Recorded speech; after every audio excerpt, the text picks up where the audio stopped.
Pues de nuevo, muy buenas a todos y a todas. Bienvenidos, bienvenidas una tarde más a nuestras sesiones de online de Ciencia Ciudadana. En este caso vamos a hablar del programa Noctua dentro del proyecto Conciencia Natural. El proyecto Conciencia Natural es un proyecto de la Fundación Montemadrid, perdón, de SEO, con el apoyo de la Fundación Montemadrid CaixaBank, que nos permite dar difusión a toda la serie de programas que tenemos de ciencia ciudadana y que se pueda aprender y que os animéis a colaborar en alguno de ellos o en todos, si queréis, para que mejore nuestro estado de conocimiento de la conservación de las aves de la avifauna española. Y nada más, voy a compartir con vosotros esta presentación. Recordad, cerramos micros y cámaras y comienzo con la presentación. A ver.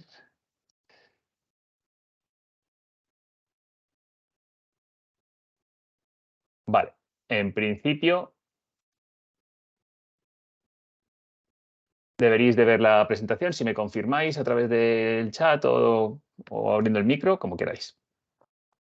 Os lo agradezco para que podamos continuar. Genial. Gracias, María. Pues Correcto. estupendo. Genial. Pues nada, pues vamos con ello. Lo que os decía, esta sesión forma parte del proyecto Conciencia Natural, que entre otras acciones tiene las sesiones online, algunas sesiones también prácticas. Ay, alguien está. Esperad. No toquéis por fin la presentación, porque entonces sí que cambia para todos y no. A ver, un segundo. Creo que quitando esto. Vale, en principio no deberíais, pero bueno, os pediría por fin que no toquéis la presentación para que podamos seguir todos el hilo, ¿vale? Lo que decía, que este proyecto tiene otras acciones, pues estas sesiones de ciencia ciudadana, algunas sesiones prácticas. Se aplica en principio en la Comunidad de Madrid y Castilla-La Mancha, pero las sesiones online pues se abre a toda la geografía y todo el mundo que se quiera apuntar. De hecho, hay gente que nos ha escuchado desde Colombia, desde Sudamérica y otros países que también le interesaba, pues ya sean españoles allí o incluso personas que les apetece saber y conocer cómo se hacen los censos, los muestreos de seguimiento de avifauna. Y bueno, pues entre otras cosas también tenemos el seguimiento a través de cámaras en directo, que se abrirá en marzo del año que viene, y otra serie de acciones que iremos informando a todos los que os habéis apuntado a alguna de ellas. Os recomiendo que estéis pendientes tanto de correos, boletines de voluntariado o incluso el canal de Telegram, porque ahí iremos publicando un montón de acciones y un montón de posibilidades de colaboración y sobre todo que os va a servir para aprender y conocer un poquito más de este mundo tan chulo, o por lo menos eso me parece a mí, que es la ornitología. Vale, pues continuamos y como decíamos, hoy en particular vamos a hablar del programa Noctua y con una sesión de identificación que intentaré sea lo antes posible para extendernos lo máximo posible en ella, porque seguro que es la parte que consideréis más interesante. Esta es la segunda sesión creo que serán entre 6 y 8 sesiones que haremos. Estamos con Noctua. Esta la repetiremos en febrero porque el programa Noctua, como veremos, tiene varias visitas. Entonces, bueno, para recuperar un poco y aprender un poquito más si habéis practicado, pues la repetiremos. Luego hablaremos de IBER en enero, hablaremos del origen de la ciencia ciudadana y de la ciencia, la evolución de la ciencia perdón, esto no es del 11 de enero, será más en febrero. Y luego tendremos algunos compañeros y compañeras de SEO Verlife que nos hablarán de sus proyectos particulares en los cuales la ciencia ciudadana tiene un papel importante, como por ejemplo el seguimiento de atropellos o de afecciones a la avifauna en infraestructuras lineales, en edificios o colisiones en cristales, cómo se conservan los espacios naturales, para todo ello tendremos a una serie de expertos de SEO y expertas que nos ayudarán a sacar a la luz pues un poquito de cómo se trabaja y aprender un poquito de ellos, ¿vale? Todos vosotros seguramente nos conozcáis, no me voy a extender mucho en esto, sabéis lo que es SEO, pertenecemos a VerLife, somos la Asociación Española de Ornitología. VerLife es el conglomerado de ONG relacionadas con la conservación de avifauna, con más de 13 millones de personas que son socios de SEO y otras tantas que colaboran de forma asidua sin ser socios ni socias, que pues rondamos en torno a los 25 millones de personas que colaboran anualmente en cualquiera de todas las ONGs asociadas con VerLife y que están distribuidas por todo el mundo. En España empezamos en el 1954 con alrededor de 50 personas que se empezaron a preocupar por la bifauna, también un poco pues, motivados por ornitólogos de Reino Unido, británicos, que querían saber dónde pasaban el invierno sus individuos reproductores y bueno, pues al final vinieron a deducir o a sacar en conclusión que deberían de conservarse todos aquellos lugares donde las aves desarrollaban parte de su ciclo vital, ¿no? Bueno, pues eso, unido a investigadores y aficionados que ya existían en España por aquel entonces, pues fueron el germen de los actualmente casi llegamos a 24.000 socios y otros tantos simpatizantes que colaboran de diferentes maneras en SEO Verlife. ¿Cómo trabaja SEO? Pues a través de esta frase lo podemos resumir todo. Para conservar hay que conocer. Para conocer, lo primero que tenemos que hacer es investigar, saber qué especies tenemos, cuáles son sus amenazas, establecer unas acciones de conservación determinadas en las cuales pues, nos van a ayudar a mejorar, optimizar las medidas de conservación de estas especies. Y finalmente, la tercera línea de acción es en la que estáis formando parte todos, que es en la difusión, la educación, sensibilización, ¿no? Esto siempre pongo el mismo ejemplo, perdonad que me repita a los que ya lo habéis escuchado, pero es importante para aquellos que sea vuestra primera vez en una de las charlas de SEO. Eh, si nos basamos exclusivamente en la investigación y la conservación, estamos haciendo conservación, pero en un sentido muy estricto. En un sentido más amplio, es necesario que demos a conocer las acciones que estamos teniendo o que estamos tomando. Em, Todas estas acciones son necesarias de conocer porque imaginaros que hemos descubierto que hay un nido de águila imperial en una zona que conozcamos, de nuestro pueblo, de la zona por donde nosotros nos solemos mover y establecer una serie de medidas de conservación, es decir, vayamos un espacio alrededor de ese nido, pero no decimos nada a nadie. De repente alguien que pasa por allí normalmente, que no tiene ninguna conciencia de que allí ha criado o está criando o reproduciéndose un águila imperial, pues resulta que dice, ah, pues ¿por qué habrán puesto esta valla? Y aún así, igual si va con gente, pues hace más ruido o va hablando de forma normal sin saber que puede estar molestando o causando ciertas molestias a esa especie. Si nosotros, cuando se ponen esas medidas, las damos a conocer a la gente que suele trabajar o suele estar por allí en esa zona, esa persona normalmente va a intentar o evitar la zona o por lo menos no hacer tanto ruido cuando pase por ahí. Entonces ya estamos ayudando a que esa medida de conservación tenga un éxito mayor y a que en la próxima investigación o en la próxima revisión de a ver qué está pasando con ese águila imperial, probablemente su estado de conservación haya mejorado. Igual sus polluelos han volado mejor, se les ha alimentado con una mayor asiduidad debido a que no ha habido molestias, pues para que veáis que en este ejemplo tan simple y tan relativamente tonto se puede influir en la conservación de nuestra bifauna.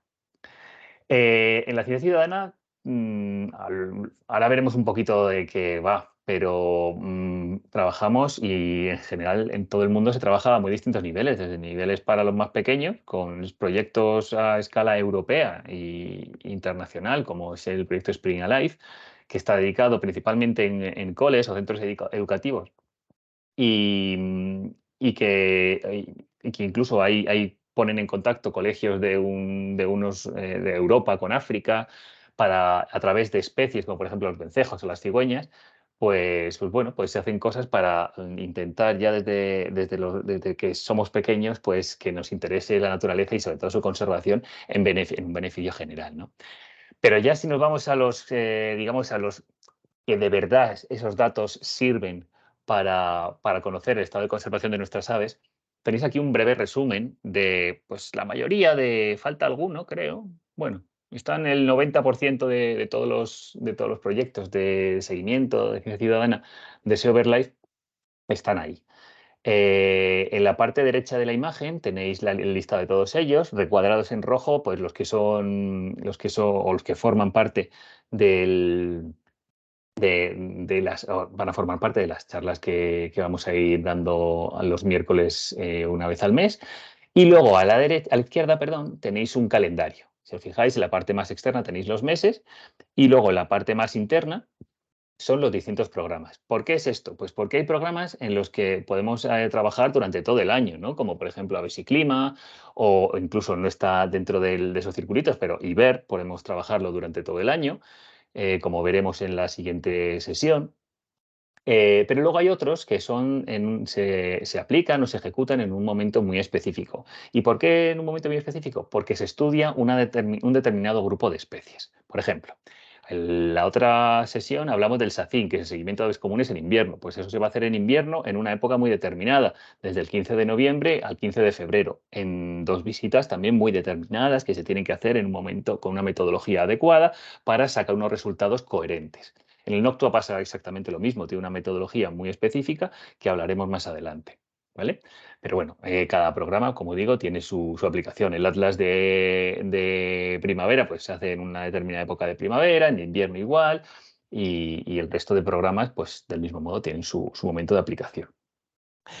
¿En qué nos basamos para diseñar una metodología u otra? Pues bueno, el objetivo general de todo esto siempre es conocer el estado de conservación de nuestras aves, ¿vale? Tenéis ahí que el estado de conservación o esos criterios que nos ayudan a establecer este estado, no nos lo hemos inventado en SEO, aunque sí colaboramos a través de VerLife en los criterios internacionales que establece la UICN, la Unión Internacional de Conservación de la Naturaleza. Si escaneáis ese código QR os va a llevar una publicación en PDF que si queréis os la puedo poner en el correo electrónico que os envíe de resumen también, en el cual vais a ver los criterios y todo el documento en qué se van esos criterios. Pero haciendo un breve resumen de todos ellos, si empezamos los grandes criterios son cuatro, A, B, C y D, y si empezamos desde el criterio D, para proteger o para establecer las categorías de amenaza de unas especies, que son estas de aquí, que ahora veremos un poquito más, ¿vale? Desde en peligro crítico, extinta o casi amenazado o en preocupación menor, cuando se habla de las especies amenazadas, se establecen a través de estos criterios. Entonces, si empezamos con el criterio D y hablamos de una población muy pequeña, imaginaros que tenemos una especie que vive solo en un lugar en todo el mundo y que su población es extremadamente pequeña. Le sé, 50 ejemplares o 100 ejemplares. ¿Vale? Esa población corre un altísimo riesgo de extinción, por lo tanto la vamos a colocar muy probablemente en la categoría de en peligro crítico. ¿Vale?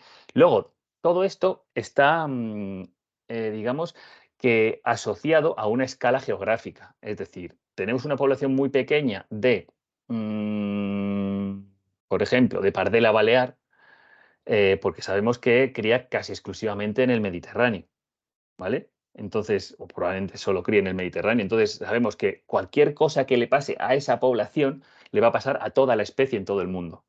¿De acuerdo? Entonces, es muy importante que establezcamos medidas asociadas a esas amenazas y a esa especie en particular. De ahí la importancia de la investigación.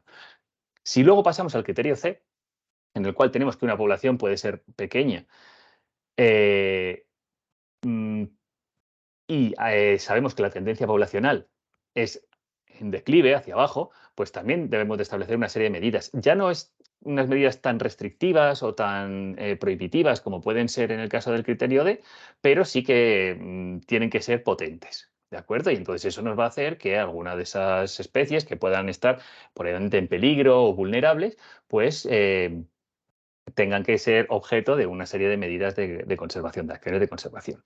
Posteriormente, lo que nos vamos a basar es en el área de distribución. No solo estudiamos la especie y vamos a ver cómo lo hacemos cuando hagamos el Noctua, cuando hagamos el Sacino, cuando hagamos otro proyecto, nosotros estudiamos la especie, sino también el hábitat donde la encontramos. ¿Por qué? Porque hay veces que son especies que son extremadamente exclusivas de un hábitat. Entonces, si resulta que tenemos una especie o una población o exclusivamente una población de la especie que solo habita ahí y en un humedal, por ejemplo, como pasa con el Corlimos cuchareta, Pues perdón, que habita en el este asiático, en toda una línea de migración que va desde Japón o desde Corea hasta incluso Australia.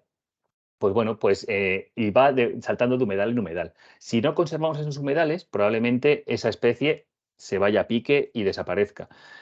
Y estos humedales ahora actualmente, por ejemplo, pues tienen una gran amenaza con desde la contaminación a través de los ríos, porque donde más les gusta estar a esta especie es principalmente los estuarios donde estos ríos desembocan. Entonces, contaminación de los ríos, contaminación del mar, el aumento del nivel del mar que impide que esos humedales, perdón, que esos humedales vayan, eh, digamos, van decreciendo en tamaño, se van haciendo cada vez más pequeños y van quedando menos espacios para que esta especie pueda ir recargando o llenándose de energía, ¿no? Comiendo de humedal en humedal hasta que llega a sus centros, ya sea de reproducción o de invernada.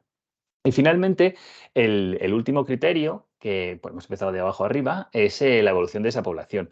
Lo que más ayuda a todo esto es conocer estos pequeños estados o estas pequeñas fotografías que estamos viendo de cada uno de los criterios a lo largo del tiempo.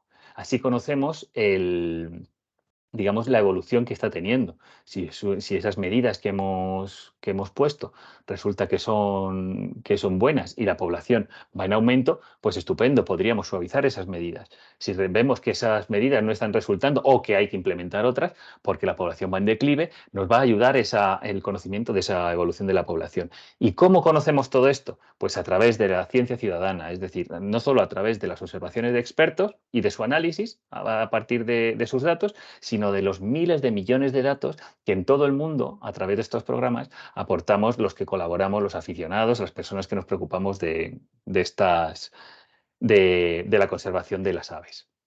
Entonces, bueno, pues según esos criterios, como os decía, pues teníamos una serie de categorías. Estas son las categorías UICN, ¿vale? Que nos promueve la UICN. En función del tamaño de la población, del área de distribución de la misma, de la tendencia poblacional y de la evolución de esa población en general, todo ello asociado a una escala geográfica, ya sea nacional de un país o intercontinental en un continente o incluso mundial, pues vamos a establecer una serie de categorías de amenaza. Por eso, muchas veces cuando escuchamos en la tele o leemos en noticias o incluso en publicaciones especializadas que una especie está amenazada, si os fijáis, en esas categorías no hay ninguna categoría que sea amenazada. Lo único que es, o sea, cuando se refiere a una categoría o sí, una categoría amenazada, se refiere a cualquier especie que esté dentro de las tres categorías más peligrosas para el riesgo de extinción, ¿vale? Que son el peligro crítico, como la que mayor riesgo trae, en peligro y vulnerable, ¿vale? Cuando una especie entra en estas tres, ya las medidas de conservación tienen que empezar a ser bastante estrictas para evitar que vaya cayendo poco a poco por una espiral de extinción que al final acaba con la categoría de color negro, que sería extinta incluso en cautividad, ¿vale?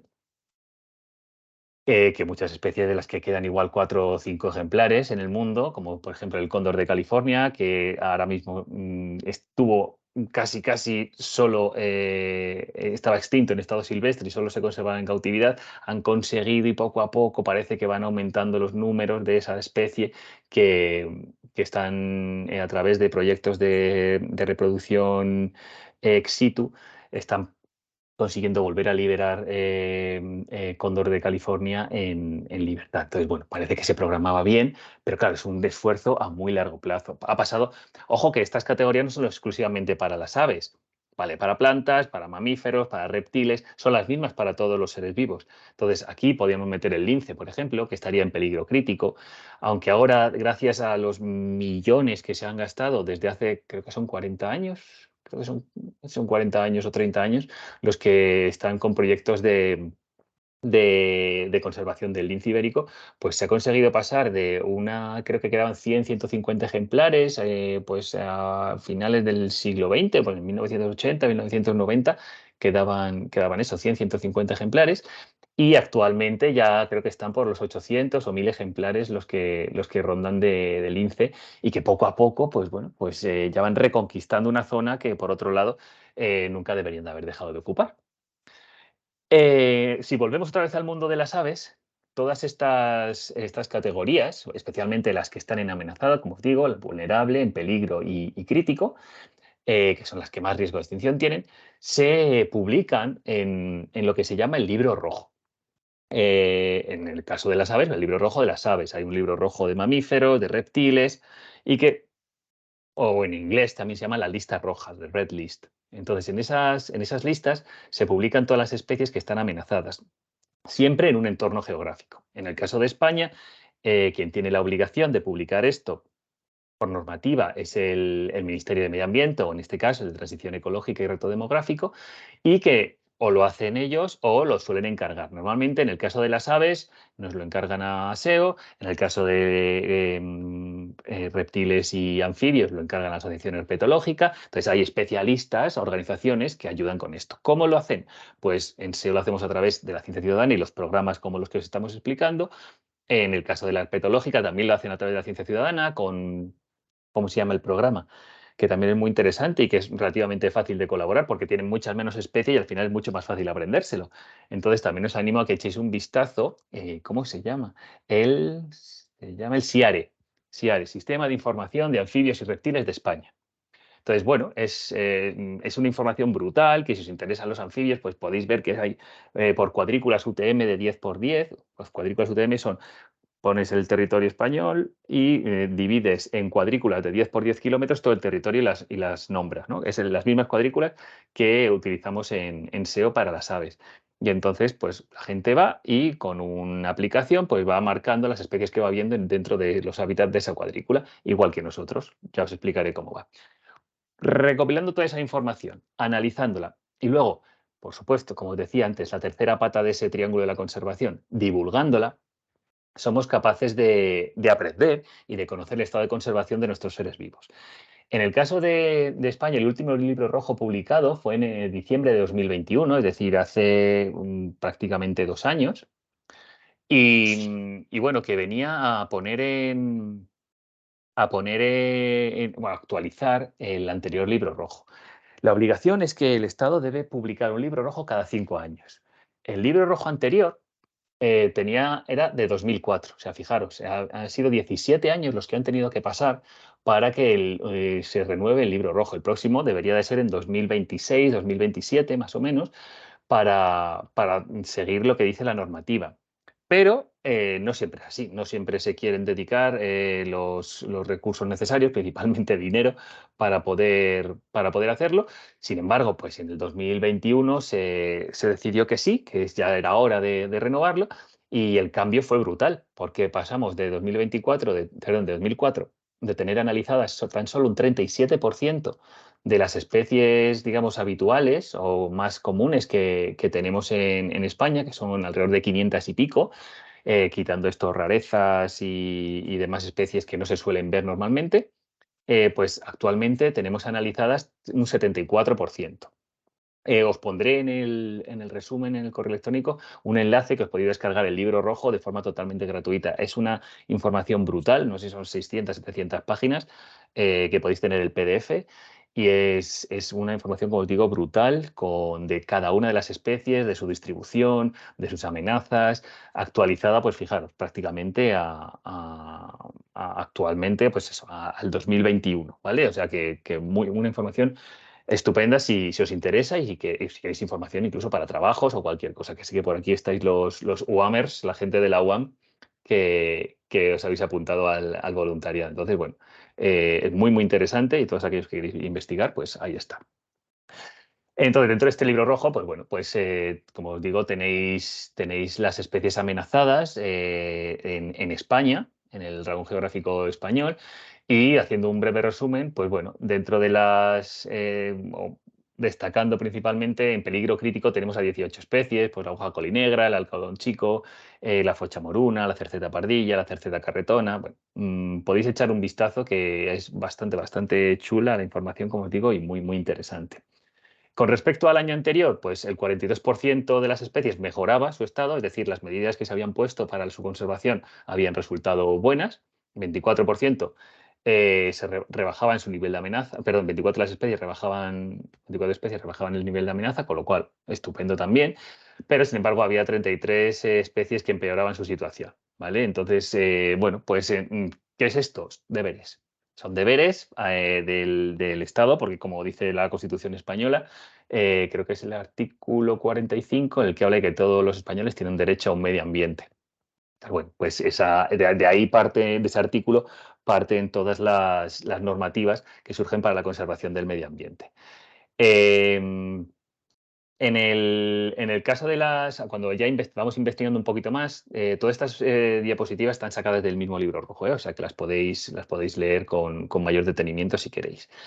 ¿Qué amenazas son las más importantes para las aves? Pues principalmente es la contaminación urbana, ya sea industrial, urbana, basuras, atmosférica, la alteración de los ecosistemas, destrucción de los hábitats, principalmente provocado por pues eso, agroganadería, silvicultura intensivas, pues la concentración parcelaria, el uso de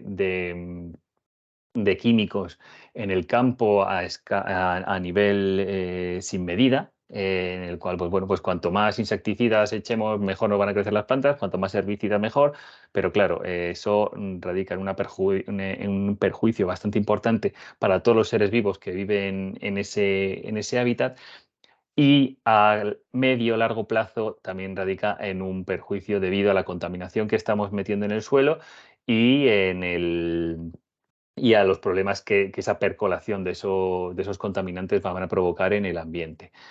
Hasta tal punto que a corto plazo es estupendo porque somos capaces de sacar de 1 a 3 cosechas de distintas especies incluso en un año, pero a largo plazo, en 4 o 5 años, ese terreno ya no se puede cultivar, ya está yermo y hay que esperar otro tiempo hasta que se vuelva a recuperar, ¿no? Otras amenazas, por supuesto, el cambio climático o los problemas que están generando a través del cambio climático, los climas, perdón, las situaciones meteorológicas extremas.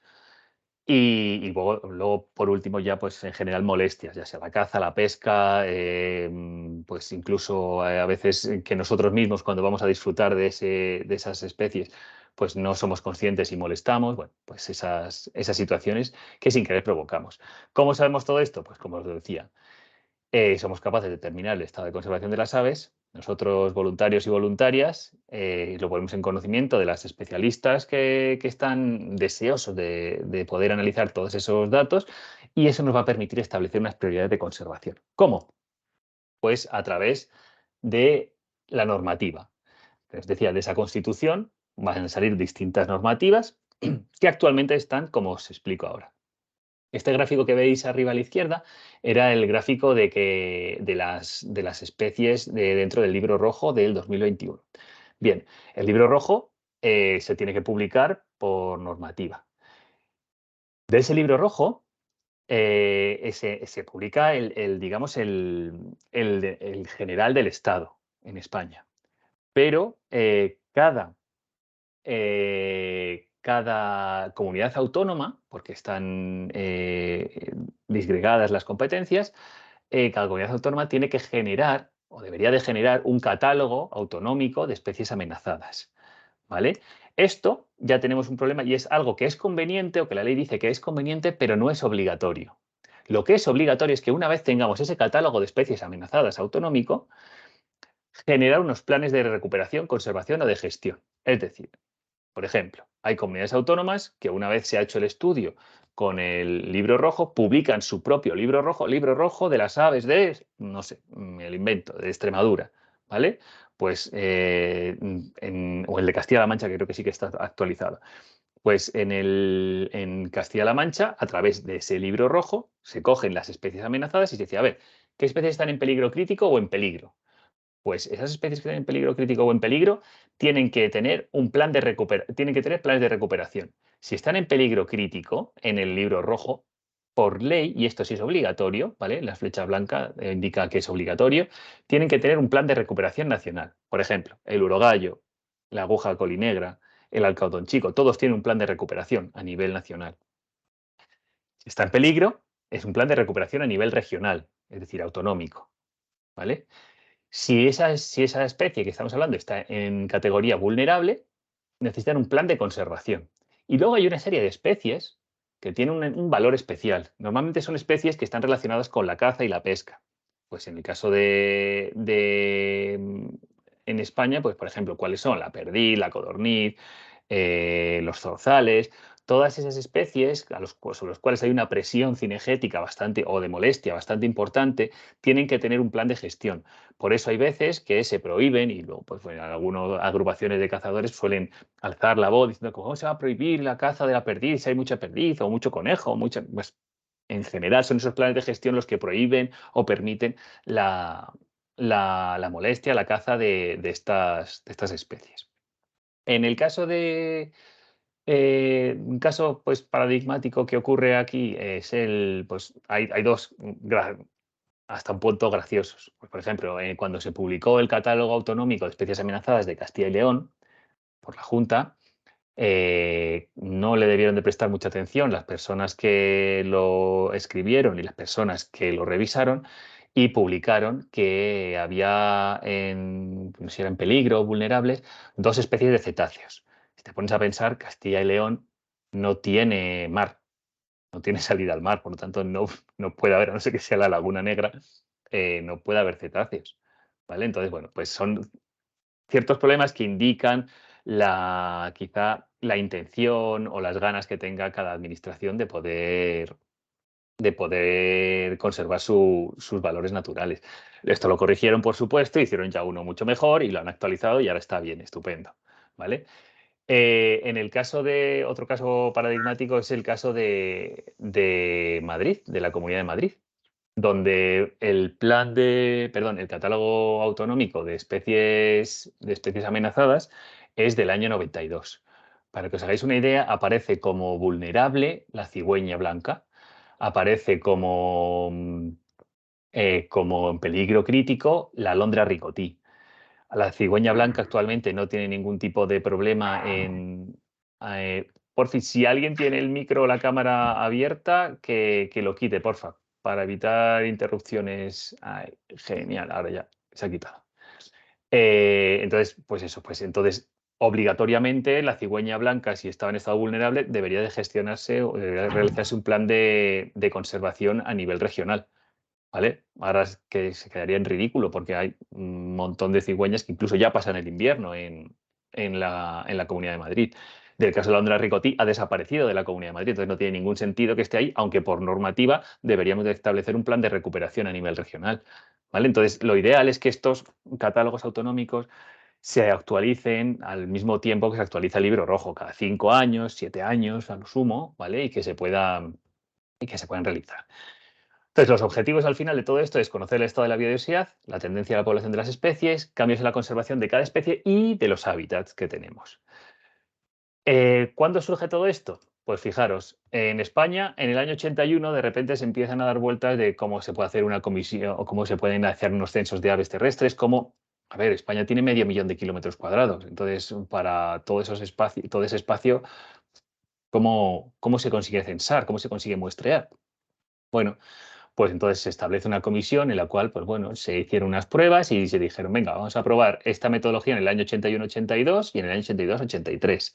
Y se publicaron los resultados en la antigua revista de SEO, que hoy se llama Aves y Naturaleza y anteriormente se llamaba La Garcilla. Entonces ahí se publicaron los resultados. Esto, tras pues 10 años, 12 años de sesudos análisis, al final se establecieron una serie de metodologías que han llevado a que nacieran los primeros programas de seguimiento y ciencia ciudadana en SEO.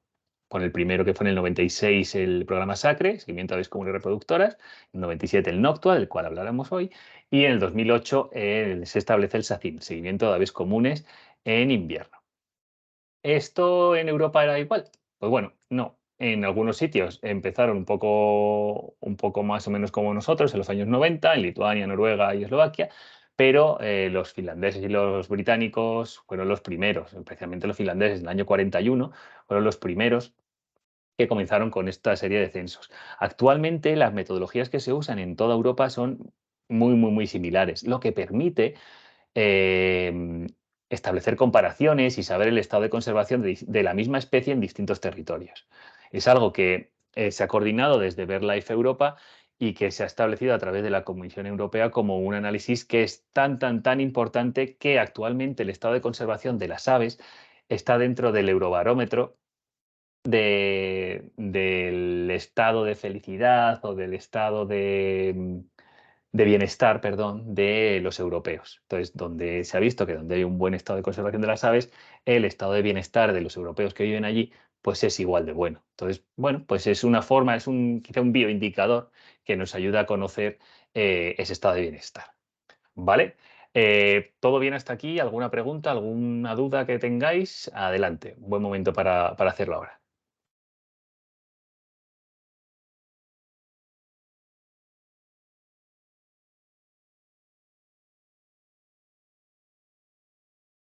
¿Vale? ¿Ninguna pregunta?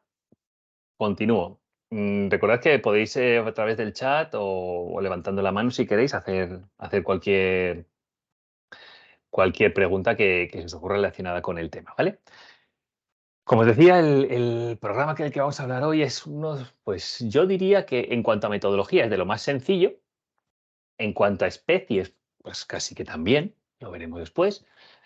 El único problema que tienen es que no las vamos a ver, sino que las vamos a oír, ¿vamos? Y en la hora de oírlas, pues bueno, pues hay que abrir los oídos y empezar a conocer también el medio natural a través de otros sentidos que no sean la vista.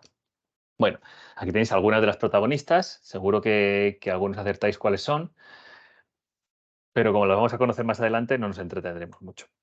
Sí, es interesante que veamos un poco las metodologías de los muestreos. En el caso del Noctua, hablaremos de estaciones sin banda. ¿Y qué es esto? Bueno, en las metodologías de ciencia ciudadana hay dos tipos de métodos. Están los censos y los muestreos. Los censos lo que tratan es de ver y de apuntar, observar todo aquello que podemos ver en un determinado punto, en un determinado momento. Todo. Es decir, vamos a hacer el censo de la laguna de, yo qué sé, del pueblo, que se llama como sea. Bien, pues entonces establecemos que la metodología es durante 2 horas vamos a estar en esa laguna en una determinada época del año y repetir ese censo durante todos los años que podamos. ¿Vale? Entonces vamos a apuntar todas las especies y cada uno de los individuos de esa especie. ¿Vale? ¿Esto qué va a posibilitar? Pues que tengamos una idea pues, bastante exacta de la realidad.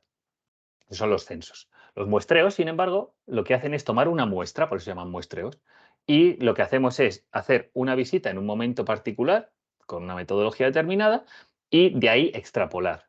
¿Cómo lo extrapolamos? Porque cuanto más datos tengamos de ese lugar o de todo el entorno, en el caso del territorio nacional, pues somos capaces de establecer una tendencia poblacional de una determinada especie. Es decir, saber cuántos individuos hay y si tienen algún tipo de amenaza.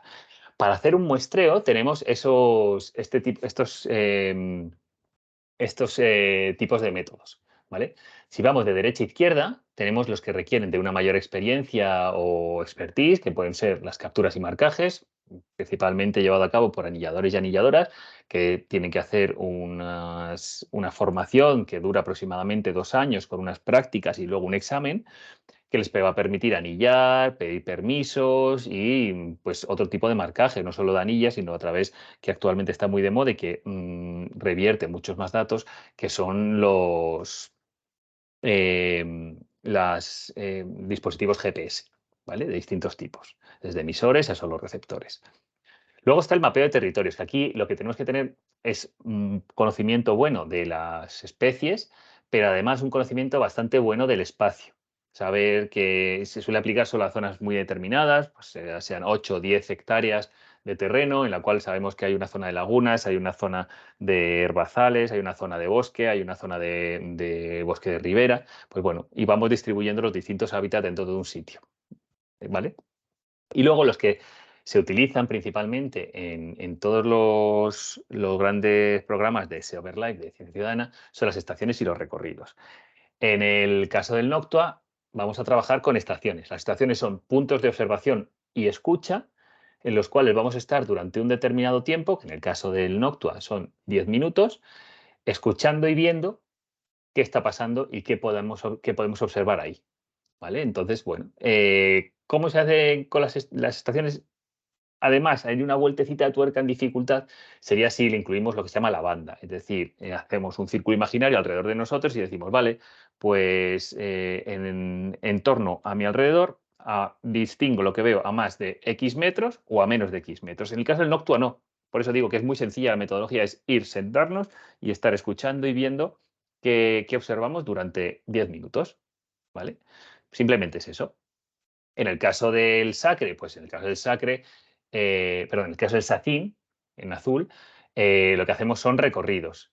También, en lugar de estar parados, lo que hacemos son recorridos en los cuales andamos durante 15 minutos y vamos apuntando todo lo que vemos y observamos.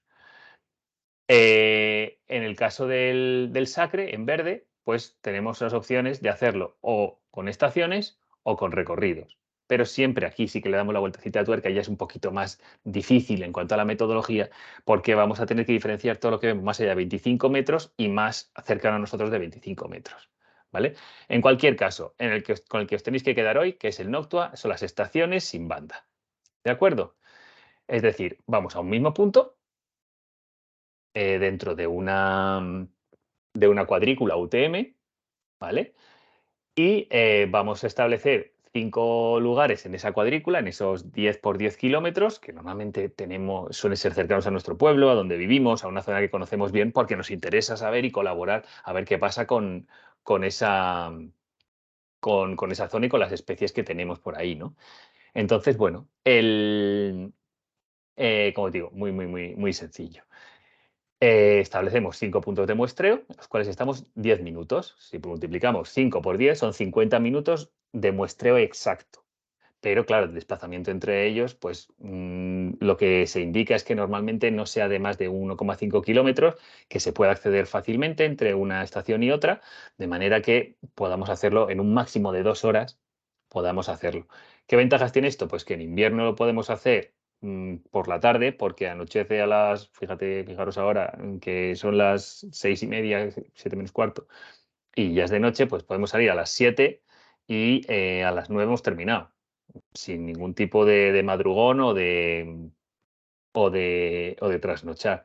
Pero, claro, con la que tengamos que hacer, son 3 visitas cada temporada, por lo tanto, la de invierno, sin problema. La de primavera, igual nos toca retrasar o adelantar la cena. Y la última, la de verano, sí, así que sí nos toca, porque claro, si anochece a las 10 en algunos puntos, pues igual lo que nos toca es empezar a las 11 o a las 11:30 y estar hasta la 1:30, ¿vale? Entonces hay que ir adaptando eso en función de cuándo cae la noche.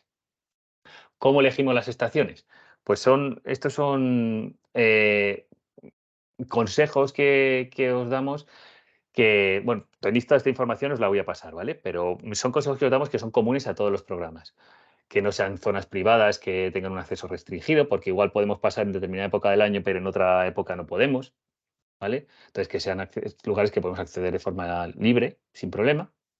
Que sea un hábitat homogéneo, es decir, que la estación donde estemos escuchando, pues no nos sentemos en un sitio en el que en la parte de detrás donde nos sentemos tengamos un robledal y en la parte de delante tengamos un herbazal, porque entonces vamos a estar escuchando ambos espacios. Sería ideal tener una en el robledal y otra en el herbazal, de manera que podamos diferenciar ambos hábitats, ¿vale? Que no haya ruidos, pues ya sean apuradora, carreteras, trenes, perros ladrando, ríos con mucho caudal, etcétera, aeropuertos, ¿vale? Que se pueda acceder fácilmente, es decir, que no nos quedemos atrancados con el coche o con, o con la bicicleta si la hacemos en bicicleta. ¿Por qué? Porque no siempre las pistas están en buen estado. Entonces, bueno, pues intentemos elegir aquellos lugares que sean lo más fácilmente posibles accesibles, ¿vale? Y también lo que os comentaba antes, que puedan ser rápidas y cómodas desde el punto anterior. Es decir, que no tengamos que recorrer pues, toda la cuadrícula de 10 por 10 kilómetros para llegar a ella. Os pongo el caso en el que yo participo. Yo participo en un pueblo de la Sierra de Guadarrama, pero que está en la parte de Segovia. Y la Sierra de Guadarrama cruza diagonalmente la cuadrícula, de manera que la mitad de la cuadrícula es Madrid y la mitad de la cuadrícula es Segovia. como el pueblo está en la parte de Segovia, el problema que tengo es que si quisiera poner estaciones en Madrid, yo tendría que tardar igual 20 minutos, porque tengo que coger la carretera, subir la montaña, volver a bajar. Entonces, ¿qué hago? Tengo 5 estaciones exclusivamente en la zona de Segovia, eso se puede hacer, ¿vale? Aunque están dentro de la misma cuadrícula, pero solo estoy estudiando una parte. Bueno, no pasa nada. Se puede participar hacer varios muestreos de una misma cuadrícula. Hacer un día 5 estaciones en la zona de Segovia y hacer otra 5 estaciones en la zona de Madrid, por ejemplo, pero os puede pasar que sea que tengáis un lago en medio o un río que el puente más cercano esté a 10 kilómetros, cosas así. Entonces, lo ideal es que lo dividáis en dos si queréis o que solo estudiéis una parte, ¿vale? Y tengamos información por lo menos de esa cuadrícula, ¿vale? ¿Cuántas veces tenemos que hacer esto al año? Pues 3. ¿Por qué es muy importante hacer las 3? Pues porque primero, en la primera visita que va desde el 1 de diciembre al 15 de febrero, estamos ahora en plena ebullición del celo de las especies que crían antes, es decir, búho real, el cárabo y el búho chico. Si ahora nos asomamos a cualquier dehesa, vamos a poder escucharles casi con total seguridad, o a zonas de cortados les vamos a escuchar con seguridad el búho real, el búho chico y el cárabo, seguro. Posteriormente viene la de primavera, que empieza el 1 de marzo y que acaba el 15 de mayo. Entonces ahí vamos a poder escuchar el celo de la lechuza, del mochuelo o del autillo, ¿vale? A veces se solapan, a veces hay algunas veces que hacen 2 puestas o que incluso bueno, pues que se retrasan unos, que se adelantan otros, y ahí está lo bueno de estos seguimientos, que como estamos en todo el territorio, o se puede participar en todo el territorio, somos capaces de detectar eso y ver las tendencias, cómo influye el clima a las aves, en este caso, ¿vale? Lo que se llama la fenología. Bien, la tercera visita la realizaríamos entre el 15 de abril y el 30 de junio. Y diréis, pero están solapando dos. Sí, pero ¿qué ocurre? Que probablemente si hacemos imaginaros, el 20 de abril, no vamos a realizar perdón, hacemos la segunda visita el 20 de abril, la tercera visita no la vamos a hacer el 30. Lo que se establece es que haya una diferencia regular entre la primera visita a la segunda y de la segunda a la tercera. Es decir, si yo hago la primera el día 15 de enero, pues puedo hacer la segunda visita el 15 de abril y puedo hacer la tercera visita el 15 de junio. ¿Vale? Separándolas lo suficiente, de manera que en esas 3 visitas vamos a detectar cosas distintas. En la primera visita podemos detectar búho real, búho chico o cárabo. En la segunda, lechuza, mochuelo, autillo, por ejemplo. Habrá hay otras. Y a la tercera visita, pues los que vienen, sobre todo los migradores, ¿no? Que tenéis ahí los 2 chotacabras o incluso el alcaraván que puede criar un poquito más tarde. ¿De acuerdo? Entonces, bueno, asociados a toda esta metodología, que espero que no haya dudas, no sé si hay alguna duda sobre la metodología. Si tenéis alguna duda, es un buen momento de hacerlo ahora. Ay, muchas gracias, Álvaro, por contestar. Manuel, sí, efectivamente, como dice Álvaro, la presentación no la puedo mandar porque, pues, desde dibujos a audios, como veremos ahora, fotografías y esquemas, pues tienen copyright, entonces no la puedo mandar. Sí se publicará en YouTube más adelante. Y de todas maneras tenéis mucha información en el correo que os voy a mandar, ya os digo, mañana probablemente, de resumen, ¿vale? En cualquier caso, tenéis, de momento, tenemos un ratillo para hacer cualquier pregunta que se os ocurra. ¿Sobre metodología alguna cuestión, alguna duda?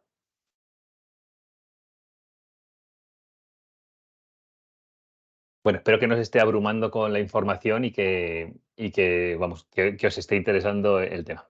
A ver, pregunta, estos datos que saco, ¿dónde los subo? Eso hablaremos en unos minutos, a través de una aplicación que os descargaréis y que yo os explicaré cómo se hace, ¿vale? Bien, pues las especies del programa Noctua. Sencillísimo, son 13, ¿vale? Son 13, ¿cuáles son? 11 aves y 2 insectos.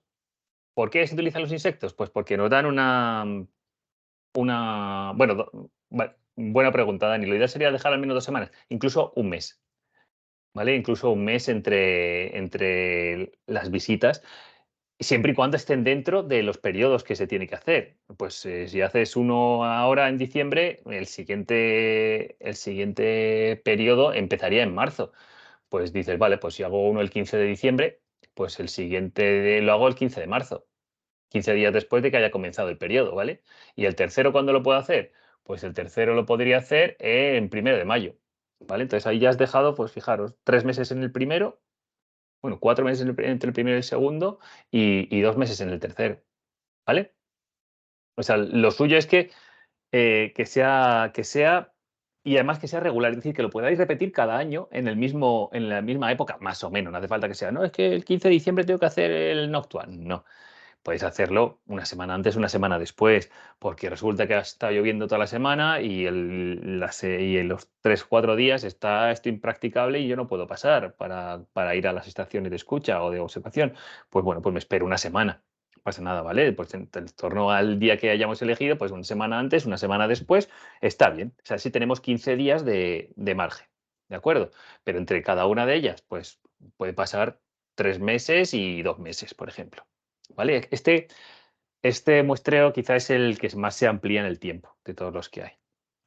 Vale, volvemos a las especies y tenemos, de las aves nocturnas que muestreamos, tenemos 7 rapaces nocturnas y 3 aves nocturnas que no son rapaces, pero que desarrollan su ciclo vital principalmente en momentos crepusculares o en momentos de total oscuridad. Y finalmente, lo que os decía, los insectos que nos van a dar un indicativo de la calidad del hábitat que tenemos. Donde haya grillos o grillotopos sabemos que hay buena calidad porque no hay insecticidas, porque probablemente no hay herbicidas. Cuanto más haya, más posibilidad hay de que haya especies que se los quieran comer, por lo tanto, más posibilidad hay de encontrar determinadas aves. ¿De acuerdo? Pero claro, el entorno en el que nos estamos moviendo es la oscuridad, principalmente. Aunque hay algunas rapaces que puedan tener unos hábitos un poco más diurnos, como puede ser el mochuelo, incluso el búho chico, ¿vale? Pero en general nos movemos en la oscuridad. Y para movernos en la oscuridad, lo que tenemos que tener es una serie de adaptaciones.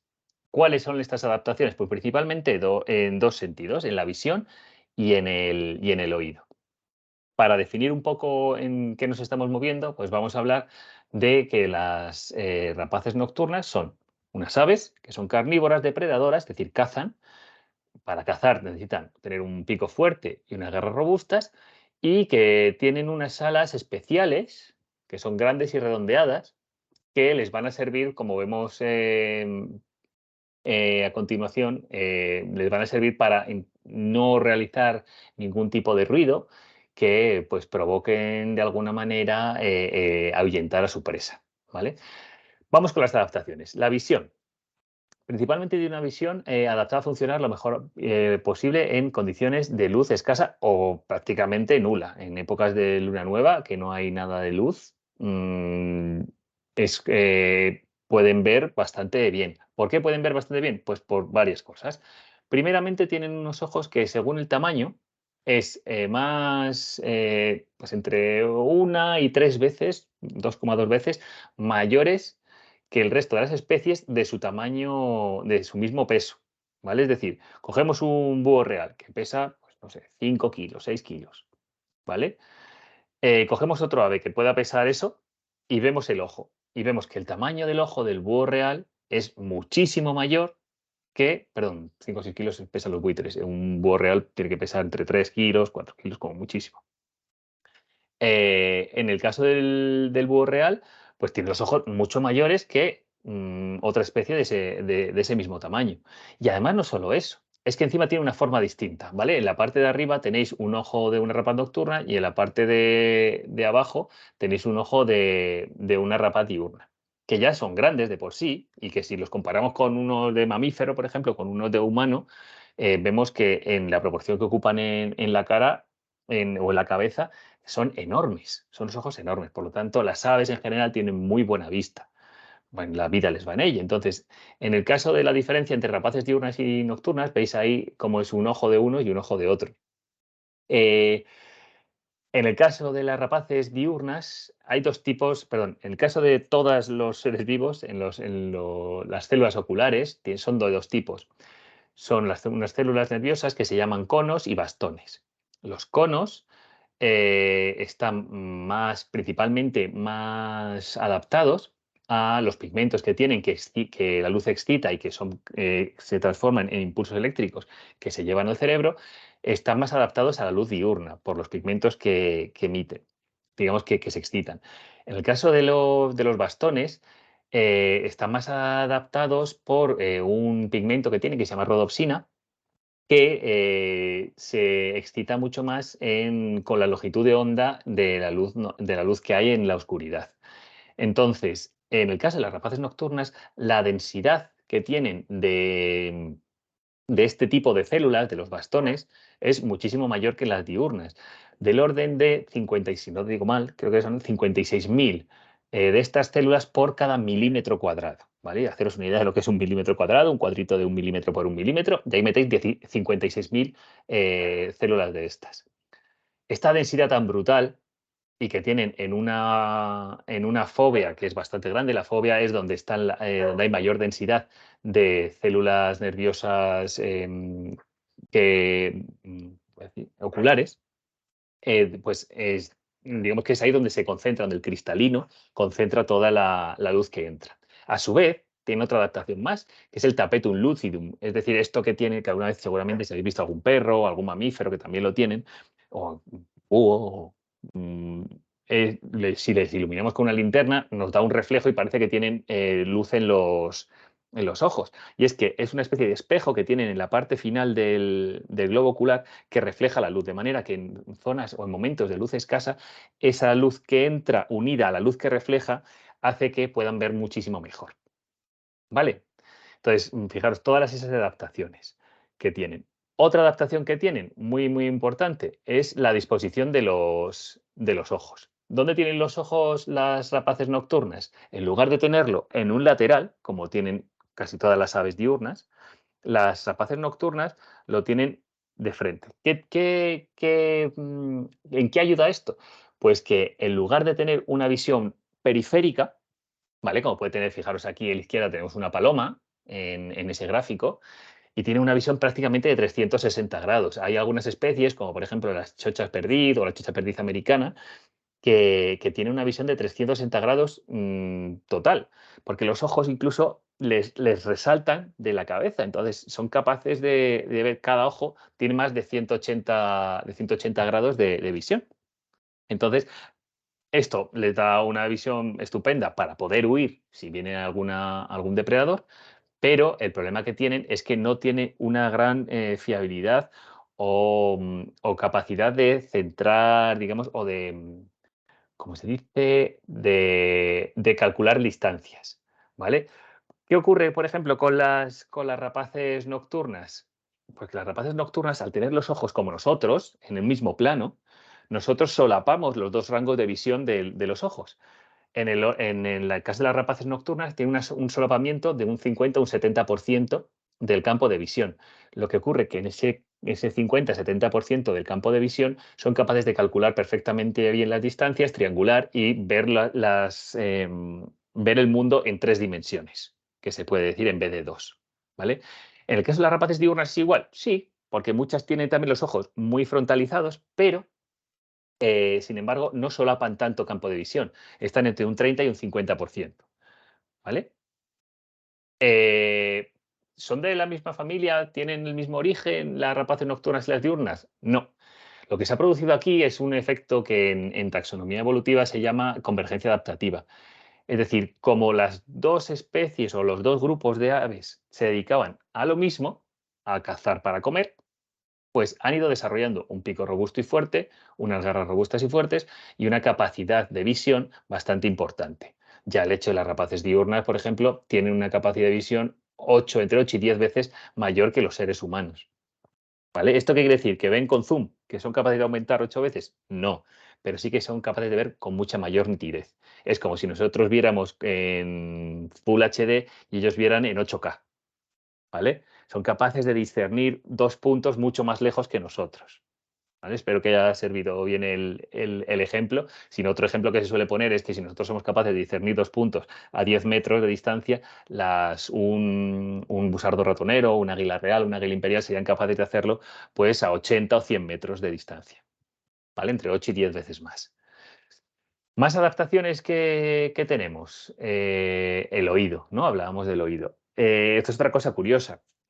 Fijaros cómo las dos imágenes que tenéis ahí de un carábola pony y de un búho real tienen lo que se llama un disco facial, que son unas plumas especiales que actúan como unas antenas parabólicas. Esas van recogiendo todo el sonido que les llega de forma frontal y lo dirigen a los oídos. Pero es que los oídos no son simétricos, como en nuestro caso, que tenemos las dos orejas, las dos antenas parabólicas que tenemos a la misma altura.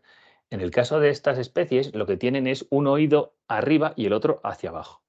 Esta disposición que tienen de los oídos lo que les va a ayudar es a triangular mejor y a calcular mejor las distancias. Es lo mismo que el hecho de tener la frontalidad en los ojos. Al tener una distancia distinta en los oídos, el sonido de donde provenga va a llegar antes a uno que a otro. Y esa diferencia de tiempo que llega al llegar el sonido, el cerebro va a ser capaz de calcular, junto con la ayuda de los ojos, la distancia a la que está la presa.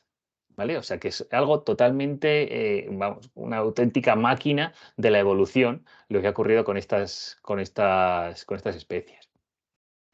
Y bueno, pues eso lo que permite es una escucha direccional y tridimensional. ¿Más adaptaciones? Pues claro, estamos en la noche y cuanto más silenciosos seamos, mejor vamos a saber dónde están las presas y mejor vamos a poder cazarlas si somos silenciosos. Entonces, fijaros, seguramente hayáis visto algunas plumas de rapaces nocturnas y de rapaces diurnas. Si las comparáis, vais a ver cómo tienen unos extremos de las plumas desplicados. Eso lo que va a permitir es que, junto con la superficie de las plumas, que además es muy aterciopelada, muy suave, va a permitir que sean extremadamente sigilosas y que pues no ahuyenten a las presas para poder cazar mejor en la noche. ¿Vale? Hay eso unido al camuflaje, que como veis, os enseñaba antes la diapositiva, esta de aquí, en la cual todos tienen unos plumajes extremadamente crípticos, en los cuales pues, es muy difícil a veces verlos incluso a plena luz del día. Si veis en esta foto, pues bueno, pues fijaros el carabolapón que tenemos aquí, o incluso el chotacabras, que ya quitando de rapaces nocturnas, el chotacabras que tenemos muchas veces que lo vemos en el suelo, confía tanto en su plumaje que no se quiere ni mover. Ahora estamos hablando de otro tipo de adaptaciones que tienen a la noche, ¿no? Pero bueno, que la coloración críptica es también algo muy típico en las aves nocturnas. Y sí que os quería poner un vídeo, a ver si puedo compartirlo bien. Dame un momento. Vamos a ver si puedo compartirlo. Y vale, ¿lo veis la pantalla? ¿Lo veis en la pantalla?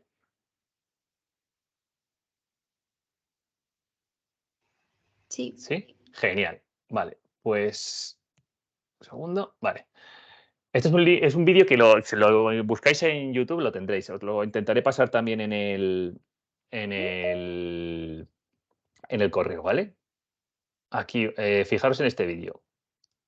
To fly over a series of super sensitive microphones. Esto es el de la BBC. Han puesto en una serie de micrófonos muy, muy sensitivos, digamos, individuos troquelados de distintas especies. Una paloma, un halcón peregrino y una lechuza. ¿Vale? Entonces les van a hacer volar a ver qué captan los micrófonos. Va la paloma. Supongo que la habéis escuchado, el vuelo de la paloma. Va el peregrino. Vale.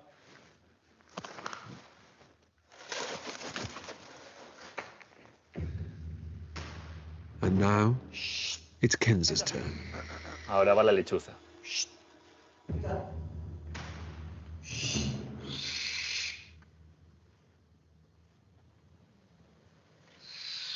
¿Habéis oído algo?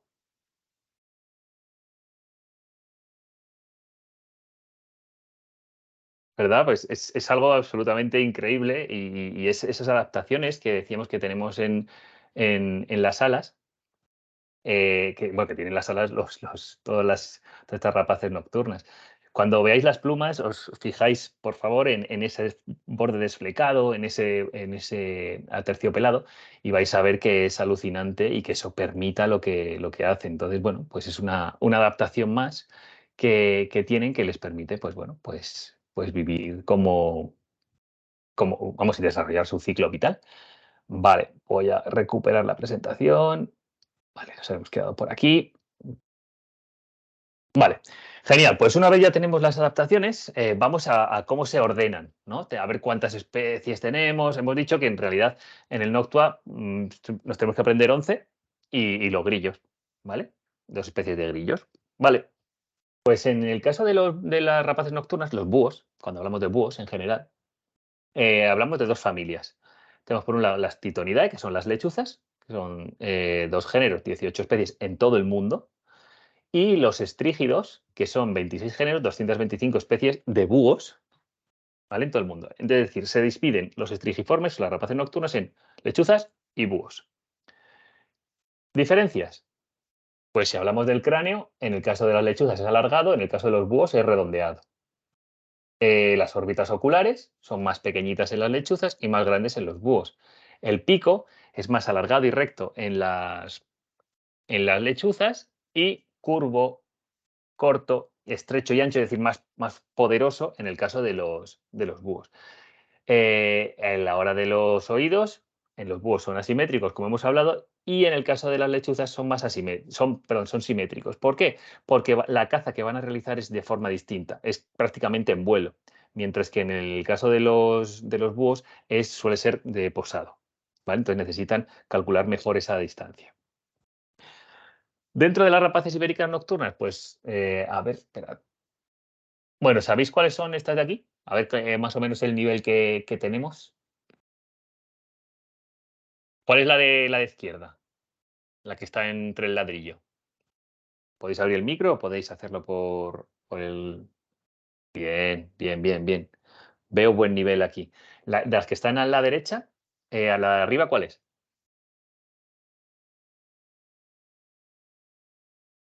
Búho chico. Búho chico, bien. Muy bien, efectivamente, es un búho chico. ¿Y el de abajo? Autillo. Bien, buena, buena. Veo buen nivel, ¿eh? Tanto por el micrófono como por el chat. Veo buen nivel. No, búho campestre no. Ahí ahora lo vamos a repasar para que veas la diferencia que hay. Pues luego tenemos la lechuza, que es la que acabamos de hablar. ¿Este de aquí cuál es? Que tiene mucha cara de susto. Boreal. Búho real, ¿no? El mochuelo es súper pequeñito. Es verdad que con las fotos, pues vete tú a saber el tamaño que tiene. Pero sí, es el bubo o búho real. ¿Este de aquí? Este sí que es el... Campestre. Eso es, correcto. ¿Este de aquí? Cárabo. Bien, Francisco. Este de aquí. Ahora ya hemos Esa es subido la el lechuza nivel. gavilana. No, Es la lechuza gavilana. Ahora No. no sé cómo se llama. no, la lechuza gavilana no. Esa no es ibérica. ¿No? No. Pues entonces. Esta es dificililla. Es el mochuelo boreal, ¿vale? Que está solo en Pirineos. Entonces, ese no le vamos a ver porque en realidad, bueno, no sé si habrá alguien de Pirineos que vaya a querer realizar el censo por allí, pero además bueno, es fácil de identificar, pero es muy difícil porque está muy ubicado, ¿vale? En zonas muy específicas. Entonces, bueno, pues vamos a empezar con la primera de ellas. Esta es inconfundible, ¿no? No creo que nadie tuviera dudas de que esta era la lechuza, ¿vale? Disco facial en forma de corazón, muy clarita en el pecho y dorada en el resto de las plumas. Ojo, que esta lechuza tiene una variabilidad muy, muy importante. Hasta hace poco creo que ahora las están separando por especies, pero es una especie cosmopolita. Lo que es que tiene una variabilidad muy grande en todo el mundo. Entonces, las americanas, por ejemplo, son más ocres, más marroncitas. Las europeas son más claritas.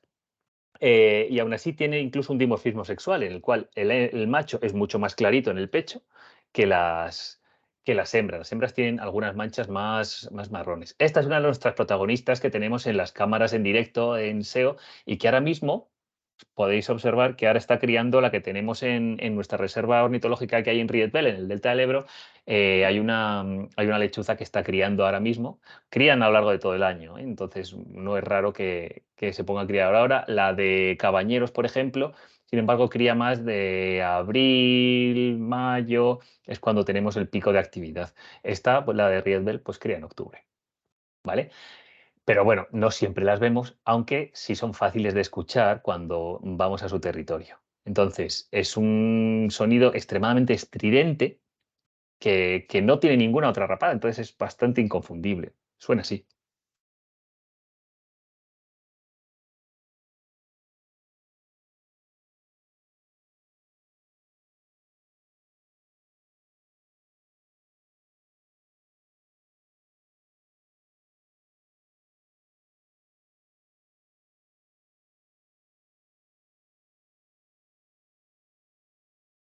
¿La habéis escuchado alguna vez? Bueno, lo habéis escuchado bien ahora, ¿no? Supongo, en el ordenador. ¿No lo habéis escuchado a nadie? Sí, ¿no? Vale, vale. ¿Se escuchó? Vale, vale, genial.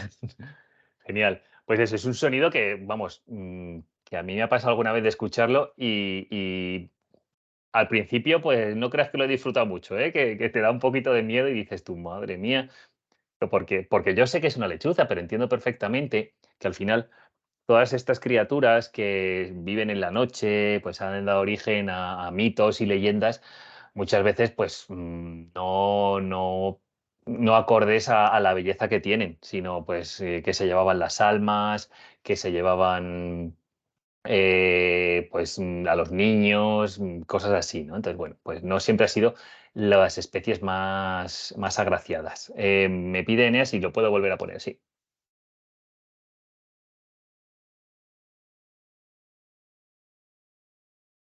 Como veis, es muy variable, además, el sonido.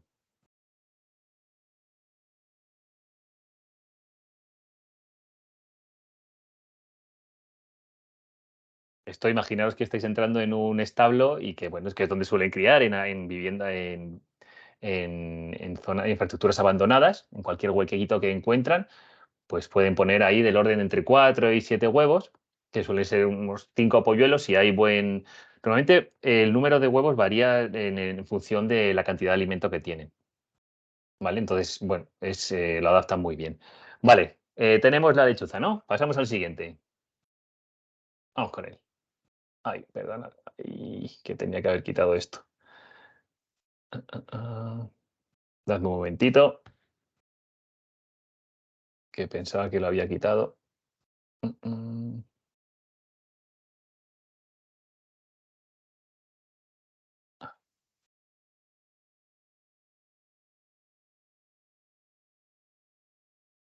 Y-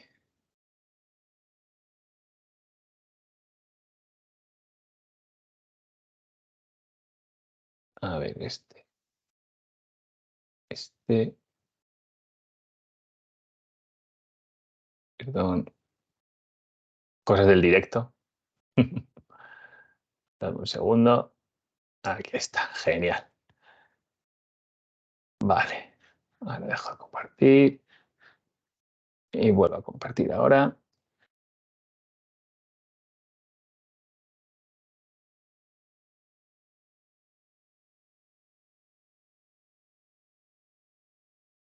Vale,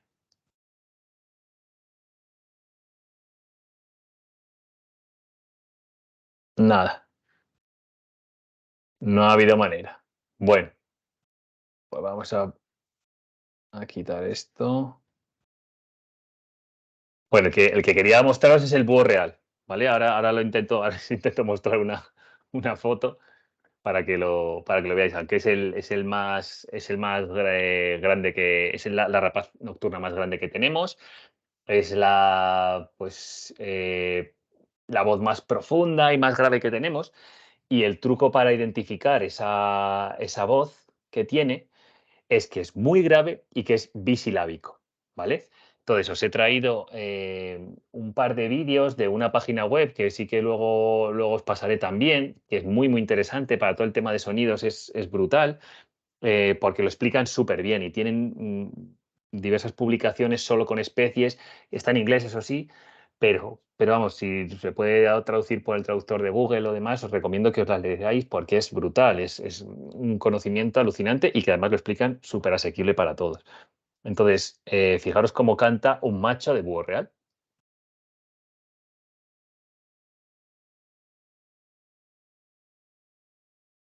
¿Veis las dos sílabas? Cuando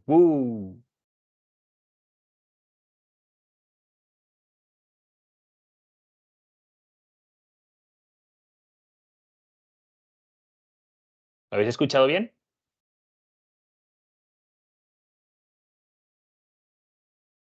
Bastante diferente, ¿no? Con respecto a la lechuza, dos sílabas, es como una que sube y otra que baja. ¿Vale? Lo veis ahí en el sonograma, que se ve bastante bien. Ahora, eso era un macho. Bueno, perdona, es verdad, igual si hay gente que no lo oye, bueno, os pasaré una página web donde podéis ver todos los cantos y además tenéis, ahora os voy a decir otra aplicación, aparte de la enciclopedia, que podéis escucharlo. Esperad a ver si. Vamos, ha habido gente que lo habéis escuchado, ¿verdad? No quería yo. Vale.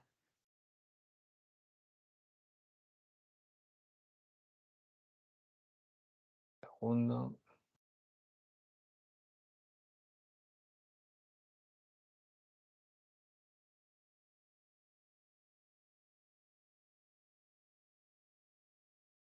A ver, ahora lo veis, ¿verdad? El búho real.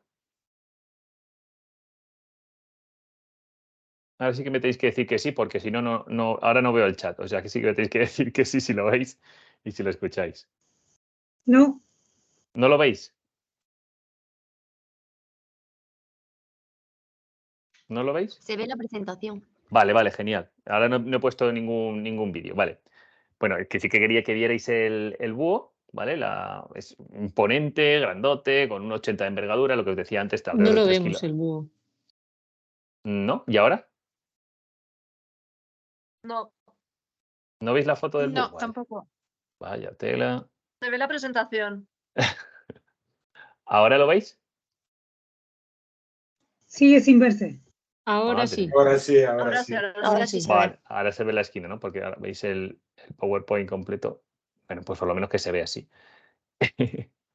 Vale. Bueno, pues este es el búho real, ¿vale? Es inconfundible, ojos naranjas, con un penacho de pluma, sobre todo cuando está con mucha tensión o con mucho estrés. Por eso se nota que hay fotos donde les hemos molestado demasiado. Como esta de aquí seguramente le hayan molestado un montón, porque fijaros la cara que tiene de estresado con los penachos de plumas para hacia arriba, ¿vale? Este es el vídeo que os he puesto antes con el sonograma. Esta es la web, lo que veis aquí, el Sound Approach, os la pasaré para que la tengáis y lo podáis leer. Y lo que sí que quería que vierais era el. A ver, voy a dejar de compartir esto, voy a volver a compartir lo otro. Vale. Sí quería que vierais cómo la variabilidad de canto que tiene, ¿vale? Este canto que hemos escuchado se puede escuchar a larguísima distancia, muy grave y se escucha mucho. Pero ¿qué pasa cuando juntamos un macho y una hembra? Pues fijaros. Macho, la hembra. ¿Lo escucháis?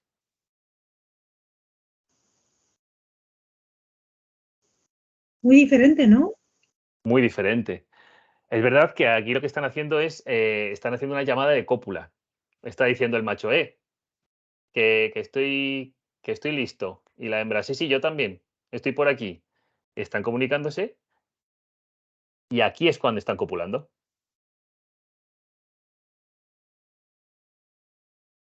¿Vale? Todos estos vídeos y demás lo tenéis en la página esta que os digo, que os la pasaré para que lo veáis. ¿Vale? Veis que la diferencia entre macho y hembra es muy distinta. Pues en la app de España no lo sé. No lo sé si han puesto solo el macho. Normalmente la hembra se escucha muy poquito, ¿eh? El que se escucha casi siempre es el macho. ¿Vale? Ubicamos bien ya el búho y la lechuza, ¿no? Pero fijaros, el búho es tan variable que hay veces que en situaciones de estrés, cuando se le está molestando, especialmente cuando estamos cerca de su nido, hace lo que se llama la sonrisa del Joker o del diablo, ¿vale? Imaginaros, si habéis visto la peli del Joker, imaginaos esta risa.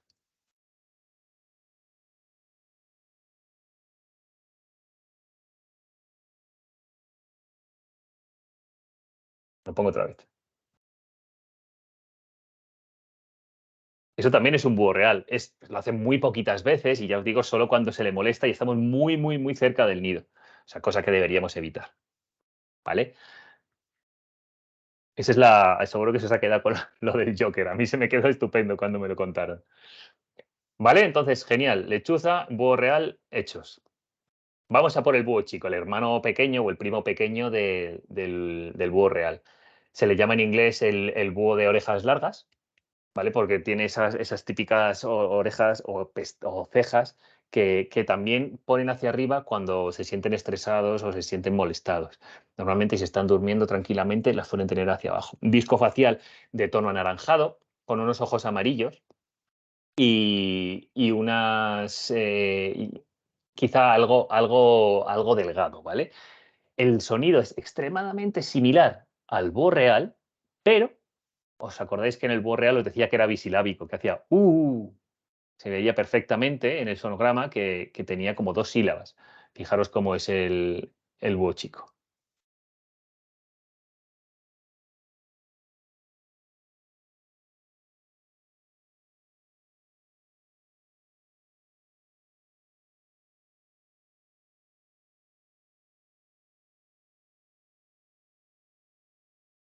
¿Vale? ¿Lo hemos pillado? ¿Veis la diferencia entre los dos, no? Os vuelvo a poner el otro.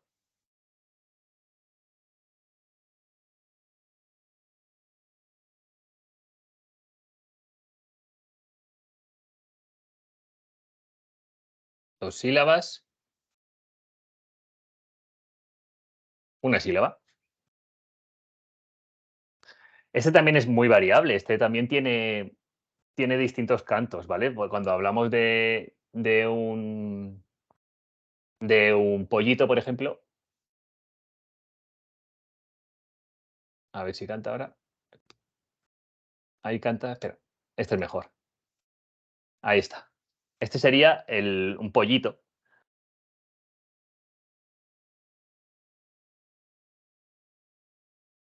Pero también es una sílaba, es un canto muy lastimero, pero también es una sílaba. Este es curioso porque las zonas donde les podemos encontrar es casi siempre muy. Bueno, qué bueno, es verdad. No lo había pensado, pero sí es verdad que se podía confundir con una tórtola.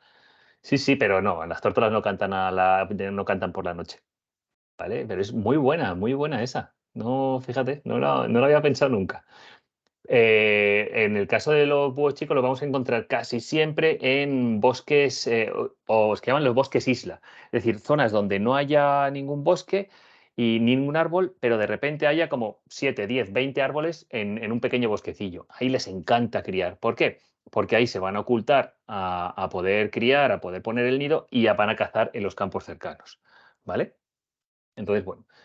Ha quedado claro los tres que llevamos, ¿no? Perdón que sea pesado, pero sí es bueno que vayamos repasando lechuza, el búho real y el búho chico. Este es el hermano pequeño, bueno, el hermano pequeño no, es de la hermana o el hermano del anterior. En inglés se le llama el búho de orejas cortas. Es la lechuza campestre o búho campestre, se llama. Es típica de zonas de herbazales, de zonas de comer topillos y ratones principalmente, de zonas agrícolas. Y en España es verdad que viene casi siempre en invierno. Pasa aquí algunos individuos pasan el invierno aquí y crían en el resto de Europa, ¿vale? Su sonido yo le llamo la bubilla de la noche, porque la bubilla, si os acordáis, hace un sonido de hace "bup, bup, bup". Pues esto es un bup, bup, bup, muy monótono y suave, pero fijaros.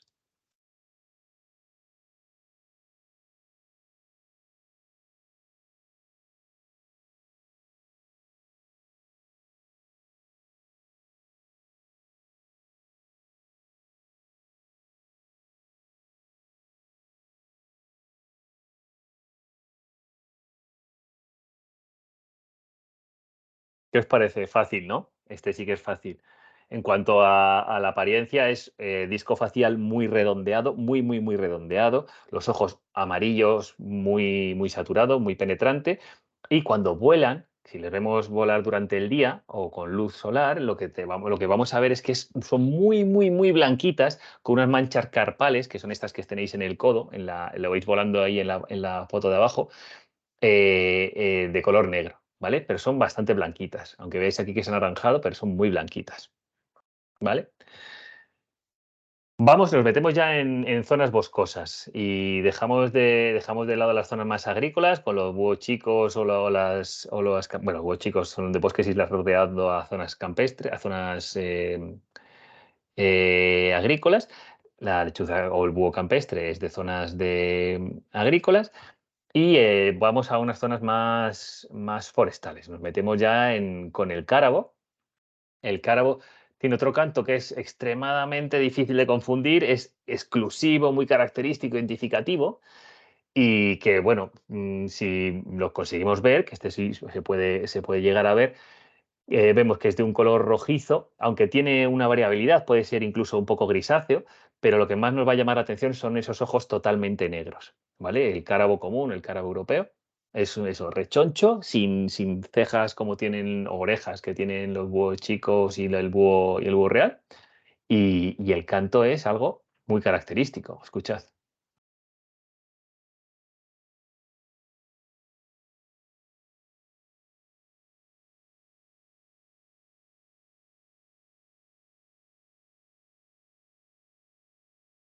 Vale, ¿habéis oído el canto? ¿Bien? Lo voy a volver a poner y voy a volverlo a parar donde le he parado ahora.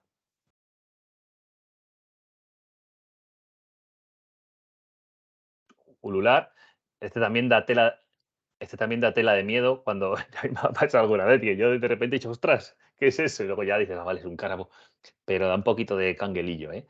Vale, pues así canta el macho. Y lo que vamos a escuchar ahora con una cosa muy aguda es la hembra.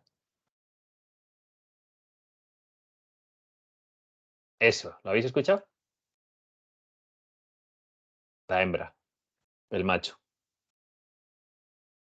la hembra. Dos machos, la hembra otra vez. Los dos machos están cantando porque saben que está la hembra ahí, ¿vale? La hembra está diciendo, sí, estoy aquí, ¿vale? Es muy curioso cuando estamos en el campo haciendo el noctua y nos quedamos 10 minutos en un sitio y escuchamos cantar un macho y de repente escuchamos la hembra por otro lado y vemos que se va, o sea, no les vemos, pero los estamos escuchando que se van moviendo y el sonido nos va viniendo de distintos sitios y es algo alucinante que de verdad os recomiendo que viváis porque veis que nosotros nos basamos tanto en la visión que a veces se nos olvida que hay otras cosas que están pasando y que solo son detectables a través del oído, ¿no? Y aquí tenemos,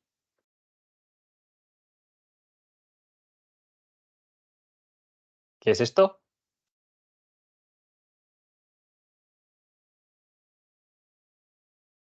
Venga, ¿quién se atreve? Es verdad que está un poco modificado, pero no, es la hembra de aquí. Es el Wii, pero ahí lo ha hecho bien, pero luego ya lo va cambiando, ¿vale? Es una hembra.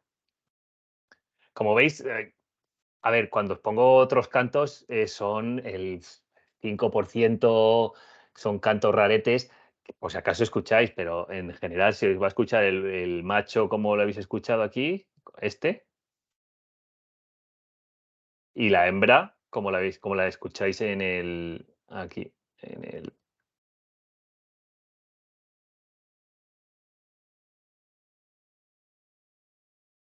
¿vale? Eso es lo que vais a escuchar en el 95-99% de las veces en el cárabo, ¿vale? Vale, vamos bien, ¿no? De momento todo correcto, todo bien. Vamos a por el más pequeñito bueno, el más pequeñito quizás el autillo, pero bueno, este también es de los pequeñitos, pequeñitos. Y también muy conocido. Además es de los más crepusculares, diurnos, y se le puede ver en zonas agrícolas, sobre todo en zonas donde hay majanos, donde hay acúmulos de piedras, que les gustan a ellos mucho para que sirva de oteadero para esos ratoncillos, esos topillos que van a cazar. Suelen criar en zonas donde hay infraestructuras abandonadas y que su sonido pues, es muy característico, es el típico maullido del mochuelo, ¿no? Que muchas veces lo podemos escuchar en olivares, en dehesas de encinas o en zonas agrícolas con algunas construcciones abandonadas.